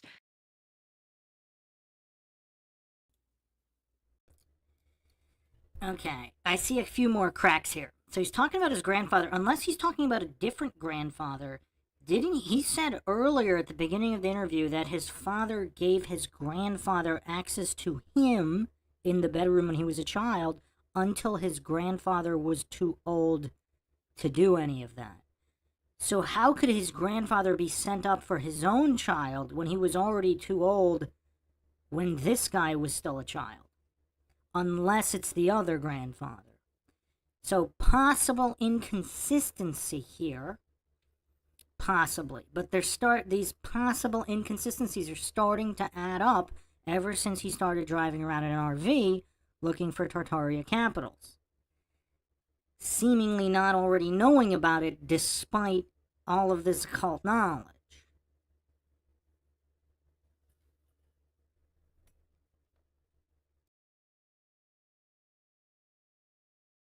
But at the same time, they sent a lot of stuff after us when we were still at that property and in that house. And there was a massive, long story there. That's what that chronicles our journey out of that until we eventually wrote the book. I started speaking out on shows, and I was like, if I'm gonna come out, I'm gonna come out with everything all right now. I'm not gonna be like, I got some secret documents, you guys, you don't want to know about. You know, it's like, no, you just burn it. Yeah. You burn the whole house down. That's the best way to do it. Yeah. I've been told that if you have sensitive stuff, you don't just piece it out. You drop it like a nuke. That's right. Do it all at one time. Oh yeah. And that's good that you did that. There's still a lot of dead man switches out there. You know what I'm saying? There's a lot of contingencies that are available should it ever go real bad. But she loved me, man. That woman loved on me like nobody else has ever loved me. Her name means safe harbor. Really? And that's exactly what she was to me. Wow. Because I had to tell her all this stuff, man. And I came unglued on her. I mean, I became everything worst version of me I'd ever been. And she loved on me, and she was so mad. She was just enraged at the evil of what this family was. She was enraged. And then you start collecting evidence. She started going on to their Facebooks and started gathering evidence and seeing all this perverse stuff. You know, they line their boys up naked and take pictures of them and put them on their mantles. Like, you come pick which one you want. Like, this is real family business. You can walk into their house and they'd have like framed pictures of kid children, little boys stacked up in the entryway when you walk into their house, so you could pick which client you wanted. You know, and she was finding that on Facebook, bro. You'd find this on. They think it's cute. They're like, oh, it's just cute little babies and boys and stuff. Jeez. And I'm like, no, dude. My family had a photo album that they would hand to a customer, and they could pick what version of me they wanted. Like, this is like a menu that they offer to clients. This is really how like the business works. And it's like, this is still a reality. So, all right, version of you. So it's like they pick a version and they got push the certain buttons to get that version of you to manifest. Yeah, then they get a code book that goes with it, and that brings that personality out. Really? You know, because if you want a cross-dressing girl, this is how you get that. Wow. And that's what that whole personality is shaped to be with. Or if you want somebody that's into different things, they have this. And so that's a code book. You know, that's like the little red book that controls somebody is a real thing. Well, sometimes you give people a page from it, and they pay for that page for a certain amount of time. That's what they get. But others, they're going to get a page from Jason. You know, that's what the military bought from my family, was my black book, so that they could have an asset as their own. And then they're going to rewrite the program and then make it just theirs. That's what my dad didn't want anymore. He wanted back that chain of command. He wanted full control and sovereignty over me that the military took away from him. He wanted that back. That's why he went and back, tried to meddle. The problem is he woke up the wrong guy. Mm-hmm. You know, a very dangerous person to wake up who knows how to burn houses. Yeah. I'm glad we're friends. I hope we're friends. You betcha. I mean, man, you're just advancing the mention, right but kingdom, bro. I like you. I like you. So hopefully you like me. Man, I love my job. I meet such interesting people. So, you know, when I was driving tractor trailer, I would listen to a lot of podcasts, and that was in the days of the wild west of YouTube, where they didn't just take everything down. You know, this is like pre Jones takedown of 2017. You know, that was the marker of everything. And I would hear, you know, people talk about people like you, Dizdar, and he's passed, right? Yeah, man, they killed him and Rob Skiba in the same week.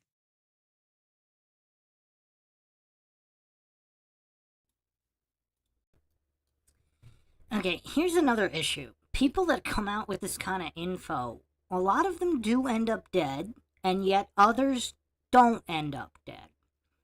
So what differentiates those that end up dead and those that don't end up dead? Now, obviously, a certain percentage, there were defectors from various royal families. I might do a podcast on this. There was an Italian family, Illuminati family member who spoke out, and also a Japanese one in the past. This was way in the past. I think these videos are still on YouTube. And they weren't, I don't know if they're still alive, but they weren't immediately killed. So is this some kind of revelation of the method where there's a certain amount allowed? But then why do they kill others? I mean, obviously there are unknown variables here. I'm not saying that makes his story more or less credible. These are just additional questions that need to be asked. And why is he still living in Colorado? So here's the other thing. If he truly does have the armor of God, then I guess maybe? And then the other people that spoke out didn't have the armor of God? Like, what does that mean exactly?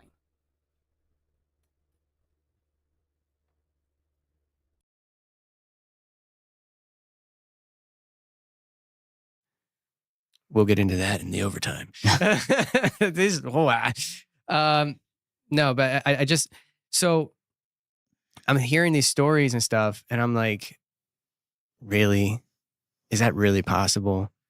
And here I am years later, and I have all these years of experience under my belt that brought me to a point where I'm just like, coming into today, I'm like, oh yeah, I know that stuff's possible. But I really, like, I've never sat down across a table from somebody who has been in such positions as yourself.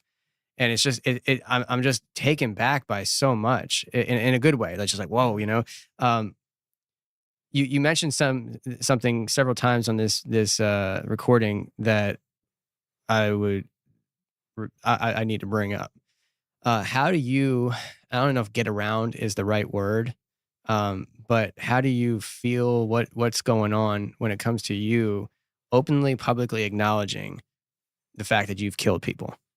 Like, is that something that you're concerned about? I mean, as far as like repercussions from whether, like, you know, law enforcement to, you know, these shadow organizations coming forward and be like, yo, like, I mean, you mentioned about how there's been recent attempts on your life. What about the legal side? What if like a police car comes driving up to your home right after this episode airs? Like, I'd feel completely guilty about that. I feel so horrible, man. I'd feel Why different. you gotta say that on my show? I'd feel different if it was a little bird, helicopter. You know, it's a police car. Just smile. You know, it's like, I think people have this idea of what law enforcement is in our country, and it's a very good masquerade for what law enforcement is in this country. There's laws that apply to people, and then there's laws that apply to others. And then there's a whole group of people that no law applies to them. And I was so familiar with that experience. Like, you want to kill somebody and you're in the family, right? You mark the target, you mark them. You know, you might cut their ring finger off and put it in their mouth and shove a dagger through it and leave it in their jaw, okay? And you leave that at the scene. That is what's called a message to the masses, that this hit has been authorized by somebody far above your pay grade and you leave it the heck alone. It happens all the time. There's a lot of murders that happen in this country, all over the world, that will never be on the news. Families. Like, I'm talking to a guy who's a migrant worker, and his family is in a cartel and is a sicario. If you don't know what a sicario is, it's an assassin. Hashashin is where these words come from. And he goes in, he's living in a normal town here in the Appalachians, and his next door neighbor, all of them are murdered. All of them. Father, wife, children, everyone butchered on the table in pieces. That's a message to the masses. That's not on the news. I looked it up. It's not on the news. It's there if you dig. But that's a huge, massive, could be the most unbelievable news story for a lot of these news junkies. It's never going to be there because it's a cartel hit. You got to understand who these cartels are. They're families, different families, and they are fighting a war, a quiet war. And this is why you have gray men that are out there to do their dirty business, gray women too. But there's stuff that's non-prosecutable in the United States. And a lot of it happens if you have diplomatic immunity. And that's what a lot of these people operate under, the same guidelines of that. I don't have that. I don't have any of those protective measures in place whatsoever, but it was as familiar as breathing to me to go through that world, and that was normal, that murders happen all the time and nobody ever cared. Nobody ever cared, right? But also the vast majority of what you do and you're trained in is to kill people covertly, which means you make it look like something other than an incidental death or an accidental death, as opposed to that's a homicidal death. Mm-hmm. So a lot of it is learning how to put things in people's body that cause them to die. Maybe not right away, maybe later. And so this is the arts of poisons. And that's why people will turn to the Jesuits to learn that tradecraft, because they're some of the best at it, right? That's what so much of it is, learning how to destroy people's vehicles so they don't work properly, or they suddenly just gas on the way all the way. There's lots of it involves throwing people off of cliffs and buildings and stuff like that, so that it's the banker suicide, whatever it may be. That's why the vast majority of the stuff is non-prosecutable, because all of it, if you look into it, or if they start finding where these bodies are, they're going to look like accidental deaths. That's what the vast majority of it is. But at the end of the day, I believe that the truth is what will set me free. I know his word, and I believe his word, and I know that it is what sets me free. And at the end of the day, my physical body on this earth is irrelevant towards the kingdom that is coming. I have a duty to continue to advance the kingdom of righteousness no matter what, and I have a duty to speak the truth, because he says in here very clearly that anything that I did in secret is going to be brought up to the light. Everything they've done in secret is coming to the light, and I'd rather be the one to bring it to the light than the guy who's my enemy to do it when I don't want it to happen.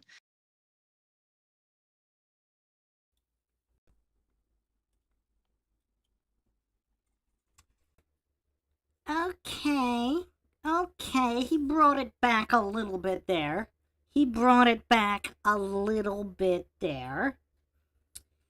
The other interesting thing, he's talking about how many of these deaths look like accidental deaths. It's kind of true, because a lot of coincidence theses, like the masses, the coincidence theorists, the normies, the bootlickers. If you look at how they respond to a lot of these cases online, whether it was Elisa Lam, Nicola Bulley, a lot of these cases, these bootlicking coincidence theorist goofs, they get all triggered when anybody brings up foul play. It's like they have this the religious fervor into having to pretend it could only have been an accidental death. These goofs are mentally gone. You see it in the true crime community all the time. It's like they're too mentally weak to consider that there could have been a conspiracy in mind. And those are the obvious ones. Look at all the ones that are never even, all the accidental deaths that are never even questioned. But that was interesting what he said about being the one to bring the truth to light about himself. I wonder if that has something to do with the armor of God as well.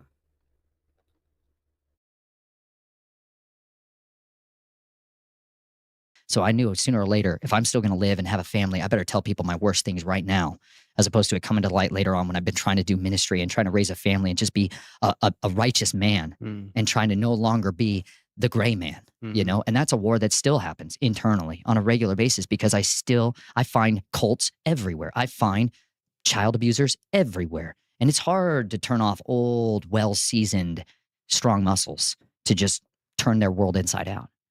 But you realize that there's a way that you have to do this. And anybody that's out there on the front line that's spoken about these things, you potentially do suffer the consequences of it. But you know what? At the end of the day, I'm going to advance the kingdom no matter what it costs is. I've had police surround my vehicle before. experiences like that. Not for me, miraculously, but for somebody else, you know? And every time I'm kind of waiting for that shoe to drop, I felt that kind of anticipation that it could happen. It could, you know, and that's part of it. But if that starts it, it's going to unzip a whole lot on the things that's called discovery in a lawsuit. That shouldn't be discovered. Dang right. And Yeah. that's why these things get dismissed because of reasons of national security. And nobody's going to have a freaking idea of what happened in there. Mhm. And that's what I experienced plenty of times. Yeah. I've seen it never come to court because that guy, like when I do blood tests, you know, like that gets sealed. Like if I tried to donate blood today, you would not believe what the heck happens to the poor guy that I hand that blood off to, right? He's going to go through a freaking hell and they're going to recover that because it's classified technology, what's inside there. They're like, you're not allowed to have access to this stuff. You know, like that's what a lot of these soldiers come out of these programs and they're like, you're not allowed to give blood ever. If you go to a hospital and you go to checkup, you better call us before you do. You know, and this is the stuff that ends up happening through the rest of your life that they don't tell you about when you're like, yeah, I'm around all these guys and I want to be stronger. Yeah, I want to be stronger. I want to be strong. I want to be able to carry all kinds of stuff. And they're like, here, you just come line up and take another shot in your arm. You're like, yeah, I feel great. I feel like you're dying for a while. And then all of a sudden you're like, I am carrying 260 pounds. Carrying. I'm a little dude. I was like, this is great. Give me more. Right. And now it's like, I could go off all day on that. But what they don't tell you is the side effects. And you're like, yeah, you're probably going to only have a kidney for about another year. And that's what happens. You're like, why are all my teammates dying? Why are all of them dying? All of them. Why are all of them dead? Their purpose was served. Yeah. Wow. There's a duration on those things built in. Wow.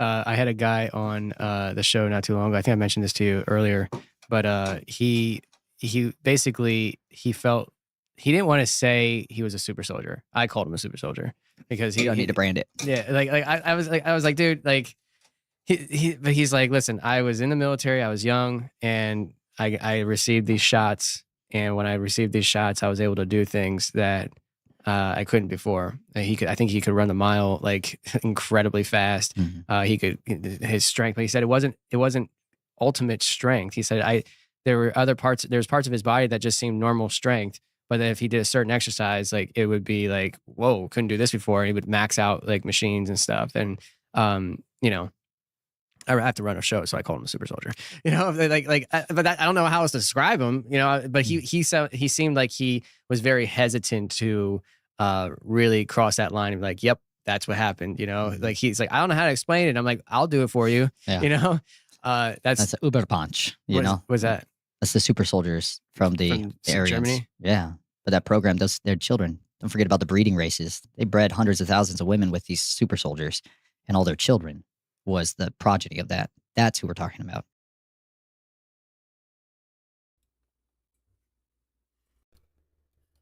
Okay, so he's bringing in super soldier interbreeding. Very interesting. The pace has slowed down slightly, though. I was expecting more on giants, possibly giant extraterrestrial or interdimensional reptilian interbreeding. But we're getting super soldier interbreeding instead. I mean, let's see what else he got. I don't think this interview's too much longer, so we'll see if he saved any big ones for the end.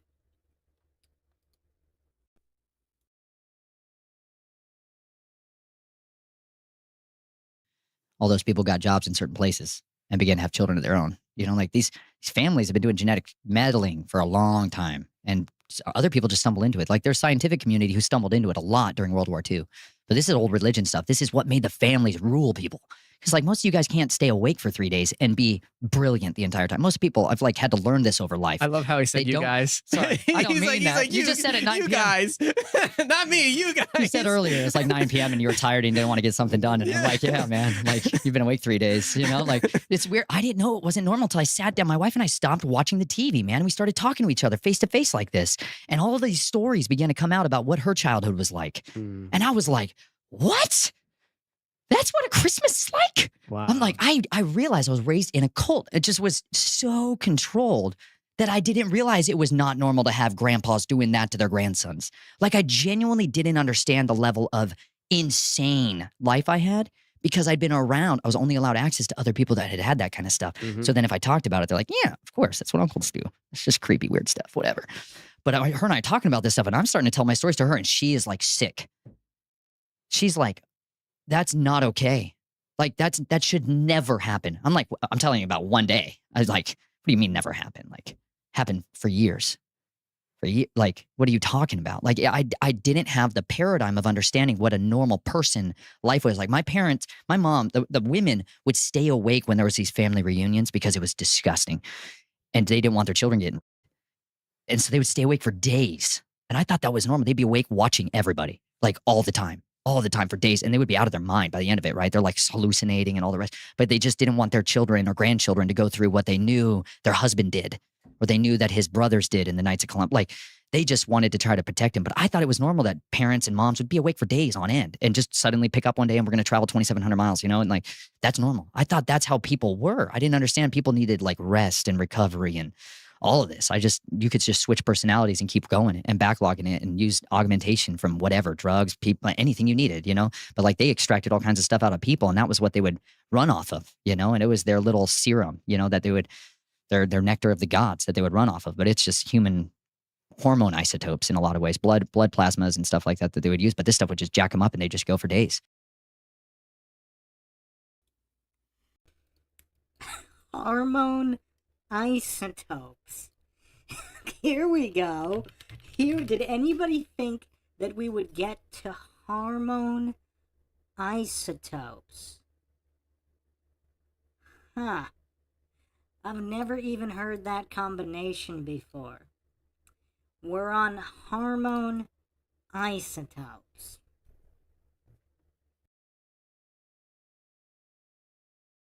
You know, and it's this new way of augmenting the brain that they utilize. And other people think they're just buying little pills, but that's what they're getting. You know, it's the byproduct of that industry. And so it took a long time for me to hear that. But when I hear people talk like normal about like energy levels and capacities and things, like it helps to humble me back to like experiences around of like, not everyone's lives are like this. Not everyone's so extreme in everything they do. There's people that live balanced lives, and it's good. And I think that's what I was genuinely hungry for by the time I met my wife, and by the time we started raising a family. It's like, I want to know what it's like to just raise a family, because I realized I had no idea how to do it. So I started just moving with my RV into places where people were living in a way that I wanted to. I wanted to imitate their lives. So I started living around families that were raising their children in this very peculiar way, raising them up at home, on farms, on homesteads, on properties. Like, I'm just a sponge for learning and adapting what I've seen to be successful and imitating it. And I just wanted to be around authentic men. You know, I was so hungry for it, because most of us are raised by idiots. Most of us are raised by women. And that's on one side good. But if you don't have a righteous man, a zealous, passionate, like capable father, you're so broken. It sets you up for failure in a bad way, especially once you have children. And so much of my life now has been trying to build a new family, build a new legacy, and understanding of like, what can we build without the access to the empire? Because I don't want the blood money. Like, I want my children to know purity. I want them to understand what the gift is of creativity and curiosity. And I want to cultivate for them a life of abundance and of passionate pursuits. And that's what's led me into permaculture and into studying under all these regenerative farmers and into this just whole other industry that I have such a love and a passion for. You know, like, I was cleaning out chicken pens and goose coops and rotating tractors and moving fencing. I was up till 11:15 last night moving poly netting, you know, so that my geese have some more better grass to get onto, you know, like, yeah. And I love that, you know, I love that. But at the end of the day, like, there's another half of me, man, that just, I drove through a tunnel on the way here and I could have cried. I felt like I was coming home. You know, like, I miss the underground. I miss that world. I miss my brothers in arms, you know, like, there's a lot of them out there, and a lot of them are dads now, and they're just still sleeper cells. You know, they still don't have a clue on how to get out. They still have no idea how to stop the nightmares and how to stop the screaming rage fest and how to, like, they're doing everything they can to hold it together, man. And they're falling apart. And that's why I'm out here. So on that note, I'm assuming one of your motivations is to help them get out. Yeah. Or stay in and get it done. You know?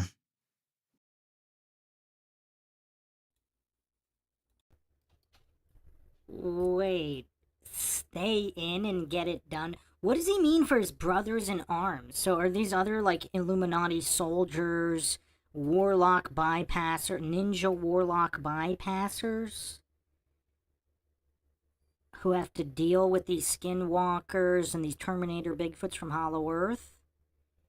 Stay in and get it done? Stay in the Illuminati? Or does he mean stay in the Illuminati and turn on them and kill all of them and get it done? What exactly does it mean by get it done?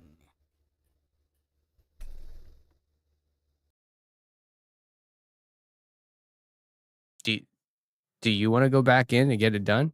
Bro, every day of my life. So, but I made a different choice. I made a covenant with my wife. That's different, you know? Yeah. My wants became subjected to another. And and her needs supersede my wants every day of the week. And I gotta lay down my life for her.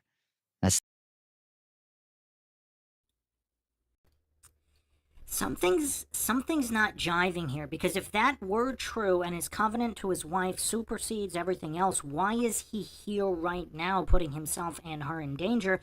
Unless the armor of God is that powerful, this isn't putting her in danger. But wouldn't even any minute spent away from his family and his homestead and his children and his wife, like, why would you do that if your covenant is that strong?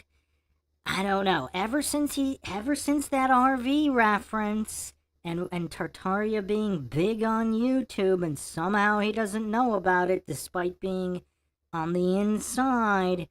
I mean, there's a lot more cracks have transpired here in the second half of this interview.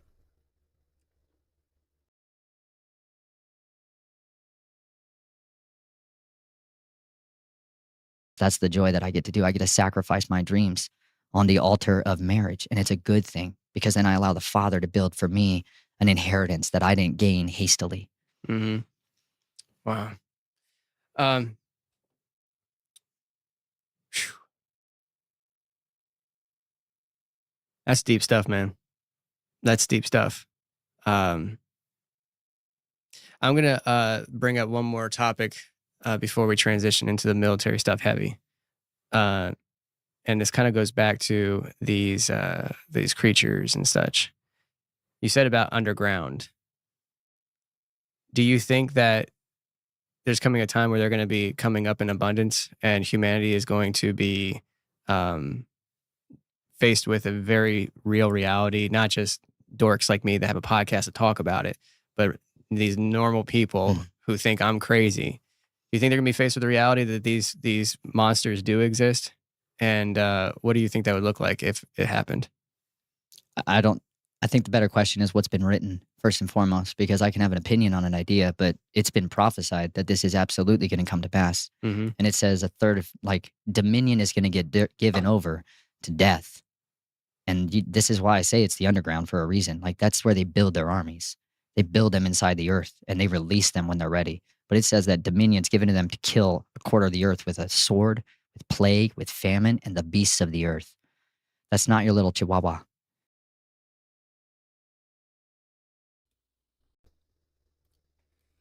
Okay, maybe he did save some bombshells. So they're going to depopulate a quarter of the earth while they're building their army inside the earth. This army of Bigfoot, Terminator, Dogmen, Nephilim, slipping between realm, necromancer, priest class of watchers, shot called by Death himself or the Princes of Death. Did I get that correct, Mr. Reynolds?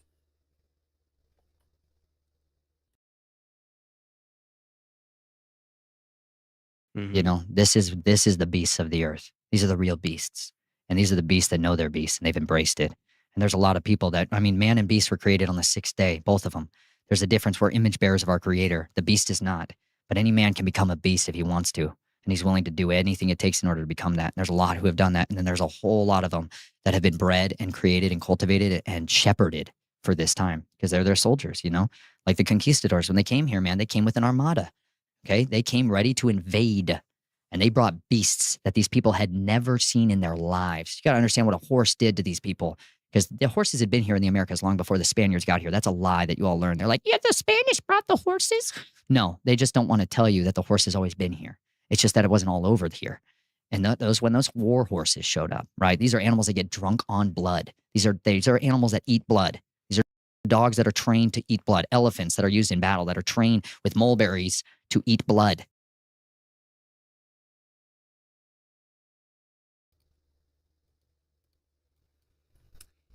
Horses?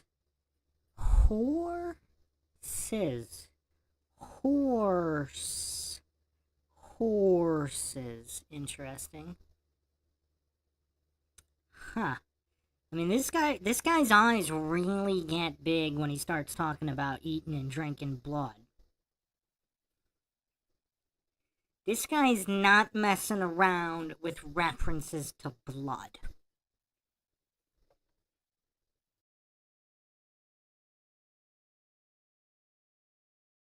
Like, these are beasts, and they are nothing but a beast. You don't put that beast out in the child's playground because it will kill every child in that place. Those are the beasts of the earth. And there's a lot of those kinds of beasts like you're talking about. People might throw in this cryptid category, whatever else. But no, these are just hunters and killers. And that's what they're effective at. And I believe a lot of them, though, still have the capacity of sentient thought, and they're capable of having a redemptive plan of their life and a purpose and a trajectory. Just most people aren't ready to comprehend or contend with that. So that's why, like, I'm out here trying to tell people about dragons. I'm trying to explain to them the realities of what these serpents are and understand what this class of beings really are and their progeny are, and that we are still have dominion and authority over them no matter what they are. But also with some of them, you better learn how to fight kinetically against creatures that are not on what you would consider as your top 10 big game animal hunting stuff. And that's what launched me into advanced weaponry and development with the military and stuff, is because I wanted to fight back against something that had scaled armor that was like sapphire hard. And I'm like, that's what we put on our battle tanks and our helicopters. Like, how the heck does this creature have a skin that produces a scale that is as hard as a sapphire? Well, I better figure out what a better kinetic penetrator is to get through that. And so,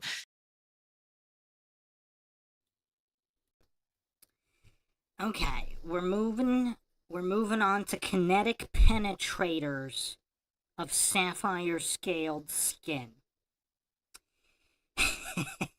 I did not see that turn coming. I mean, I have to say, this is a guy that can surprise me. There is not a lot of people out there that can bring things up that surprise me. I'm a little bit surprised that he brought up kinetic penetrators of sapphire scaled skin of the beasts of the earth. Interesting. So he said this is why he went into the military. Now, the interview is going to end here, so I'm assuming the rest of it is for paid subscribers or something. I don't know.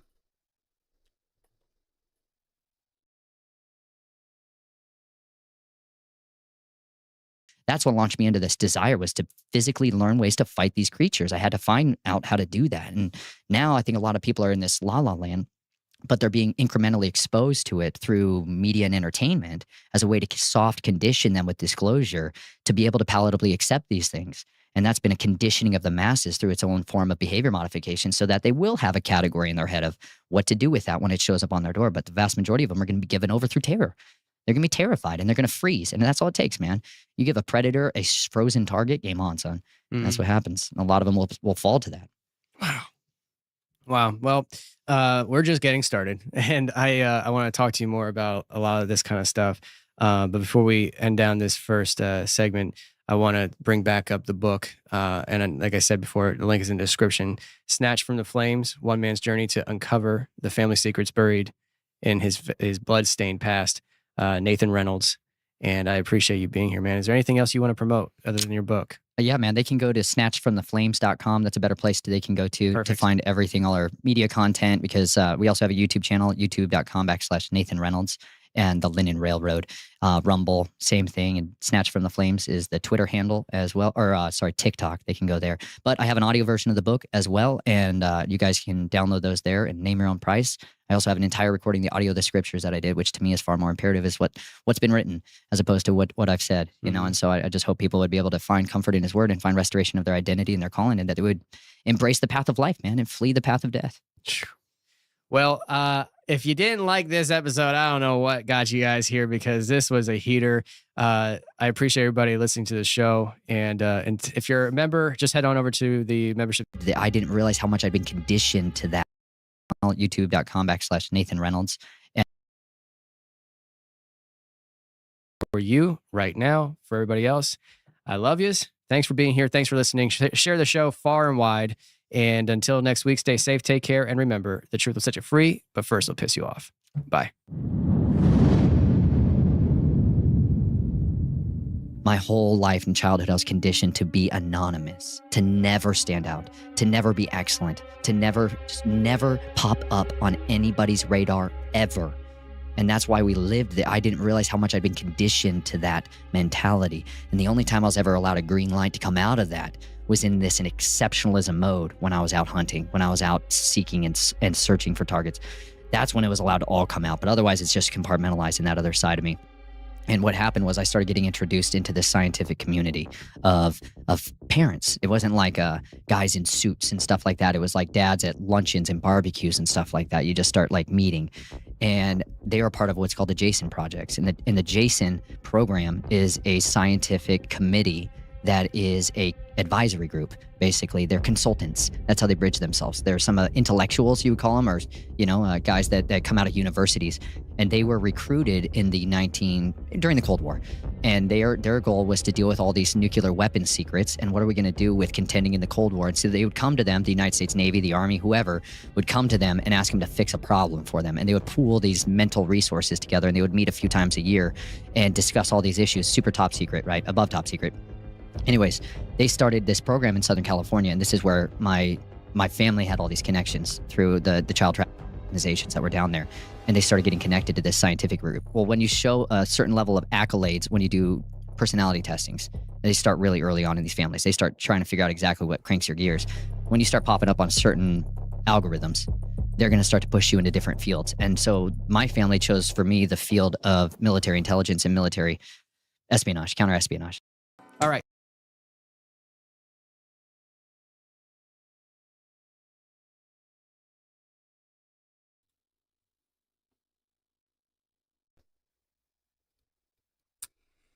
Okay, so that's the interview there. So this guy's YouTube channel, Nathan Reynolds, which, how is that channel even available? Let's see. He joined November 11th, 2017, and somehow this name wasn't available. Is that suspect? Nathan Reynolds is such a common name. How was this YouTube name not taken by 2017? Somewhere around, I don't know, 2012, 2013.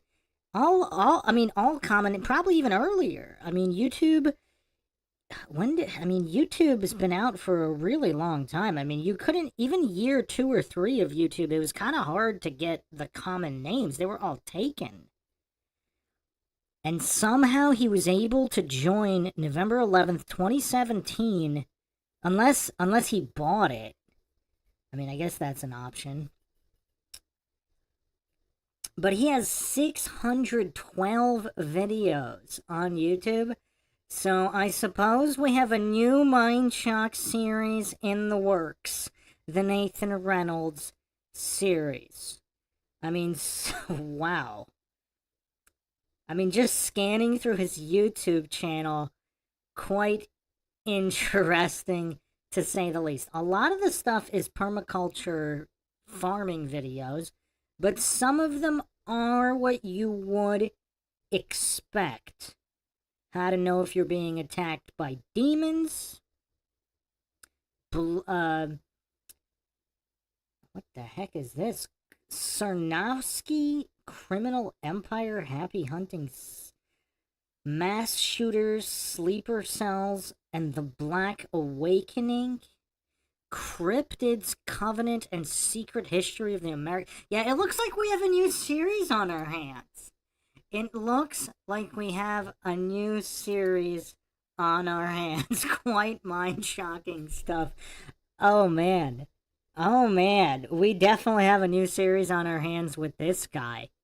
And, I mean, it seems to me that he probably didn't even scratch the surface of what he normally talks about in this. This was less than 2 hours. Can you imagine giving this guy unlimited time to talk, what he's going to touch upon in 612 YouTube videos? Oh, man. So let's just do a quick poll on whether or not...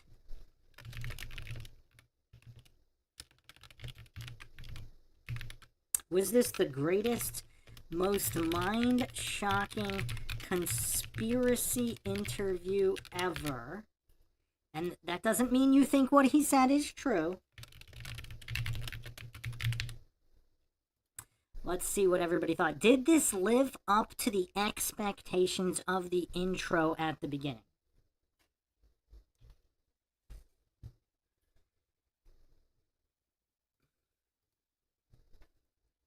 A lot of people think I engage in hyperbole. I do not believe I do. I just call it how I see it or how I hear it. So we got 69% yes, 19% no, 12% too triggered to answer. If you said no, too triggered to answer is perfectly understandable. But if you said no, type what interview is crazier. or more mind-shocking or grandiose? Oh, wow, it's up to 22% no. 67% yes, 22% no. I would like to know what interview was more mind-shocking than this. Out of all the people that voted no, why is nobody dropping which one was more mind-shocking? That always happens in these polls. I think we just got a couple of contrarians up in here. Aaron's Energy says, I think you nailed it with the title. Shifty Eyes Shady says, I didn't see the intro, so I put Too Triggered to Answer. Well, Too Triggered to Answer is perfectly understandable when we're talking about necromancer, priest class of watchers, time-traveling, realm-slipping, Terminator, Bigfoot prophesizers with blood covenants of the dragon shot callers of death himself. Alien Big Cat 23 says, I heard it all before. Yeah, but have you heard it all before in a single interview, Alien Big Cat 23? That's the question. Have you heard all this before in a single interview? And there were actually a few things. You've heard of Terminator Bigfoots before? I actually have not heard of Terminator Bigfoots from Hollow Earth going and targeting young kids that are destined to do great things.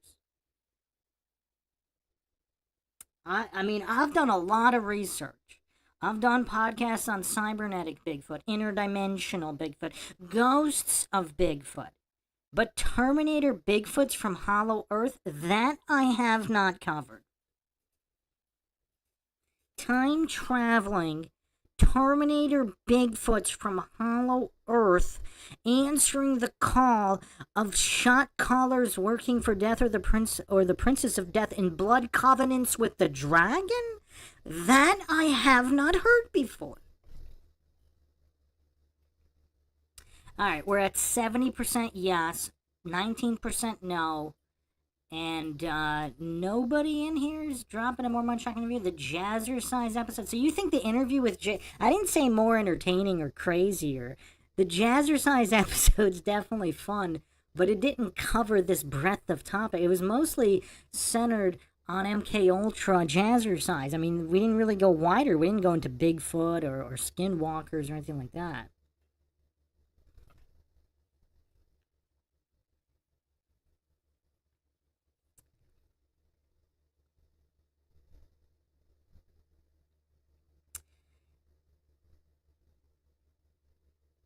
Aaron's Energy says, what's more impressive to me is how it felt like he didn't miss a beat. He totally flowed. Yeah, that's true.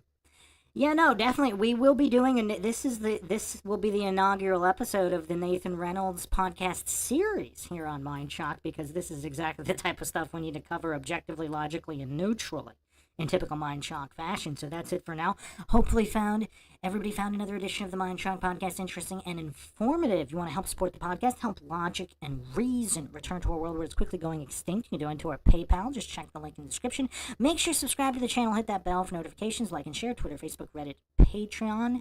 Questions, comments, theories, thoughts, suggestions, rebuttals, debunkings of any kind, leave them in the comments section. You can also become a YouTube member right here on YouTube if you want to help support the channel that way. This is Bruce McGuire signing off. Catch you guys next time.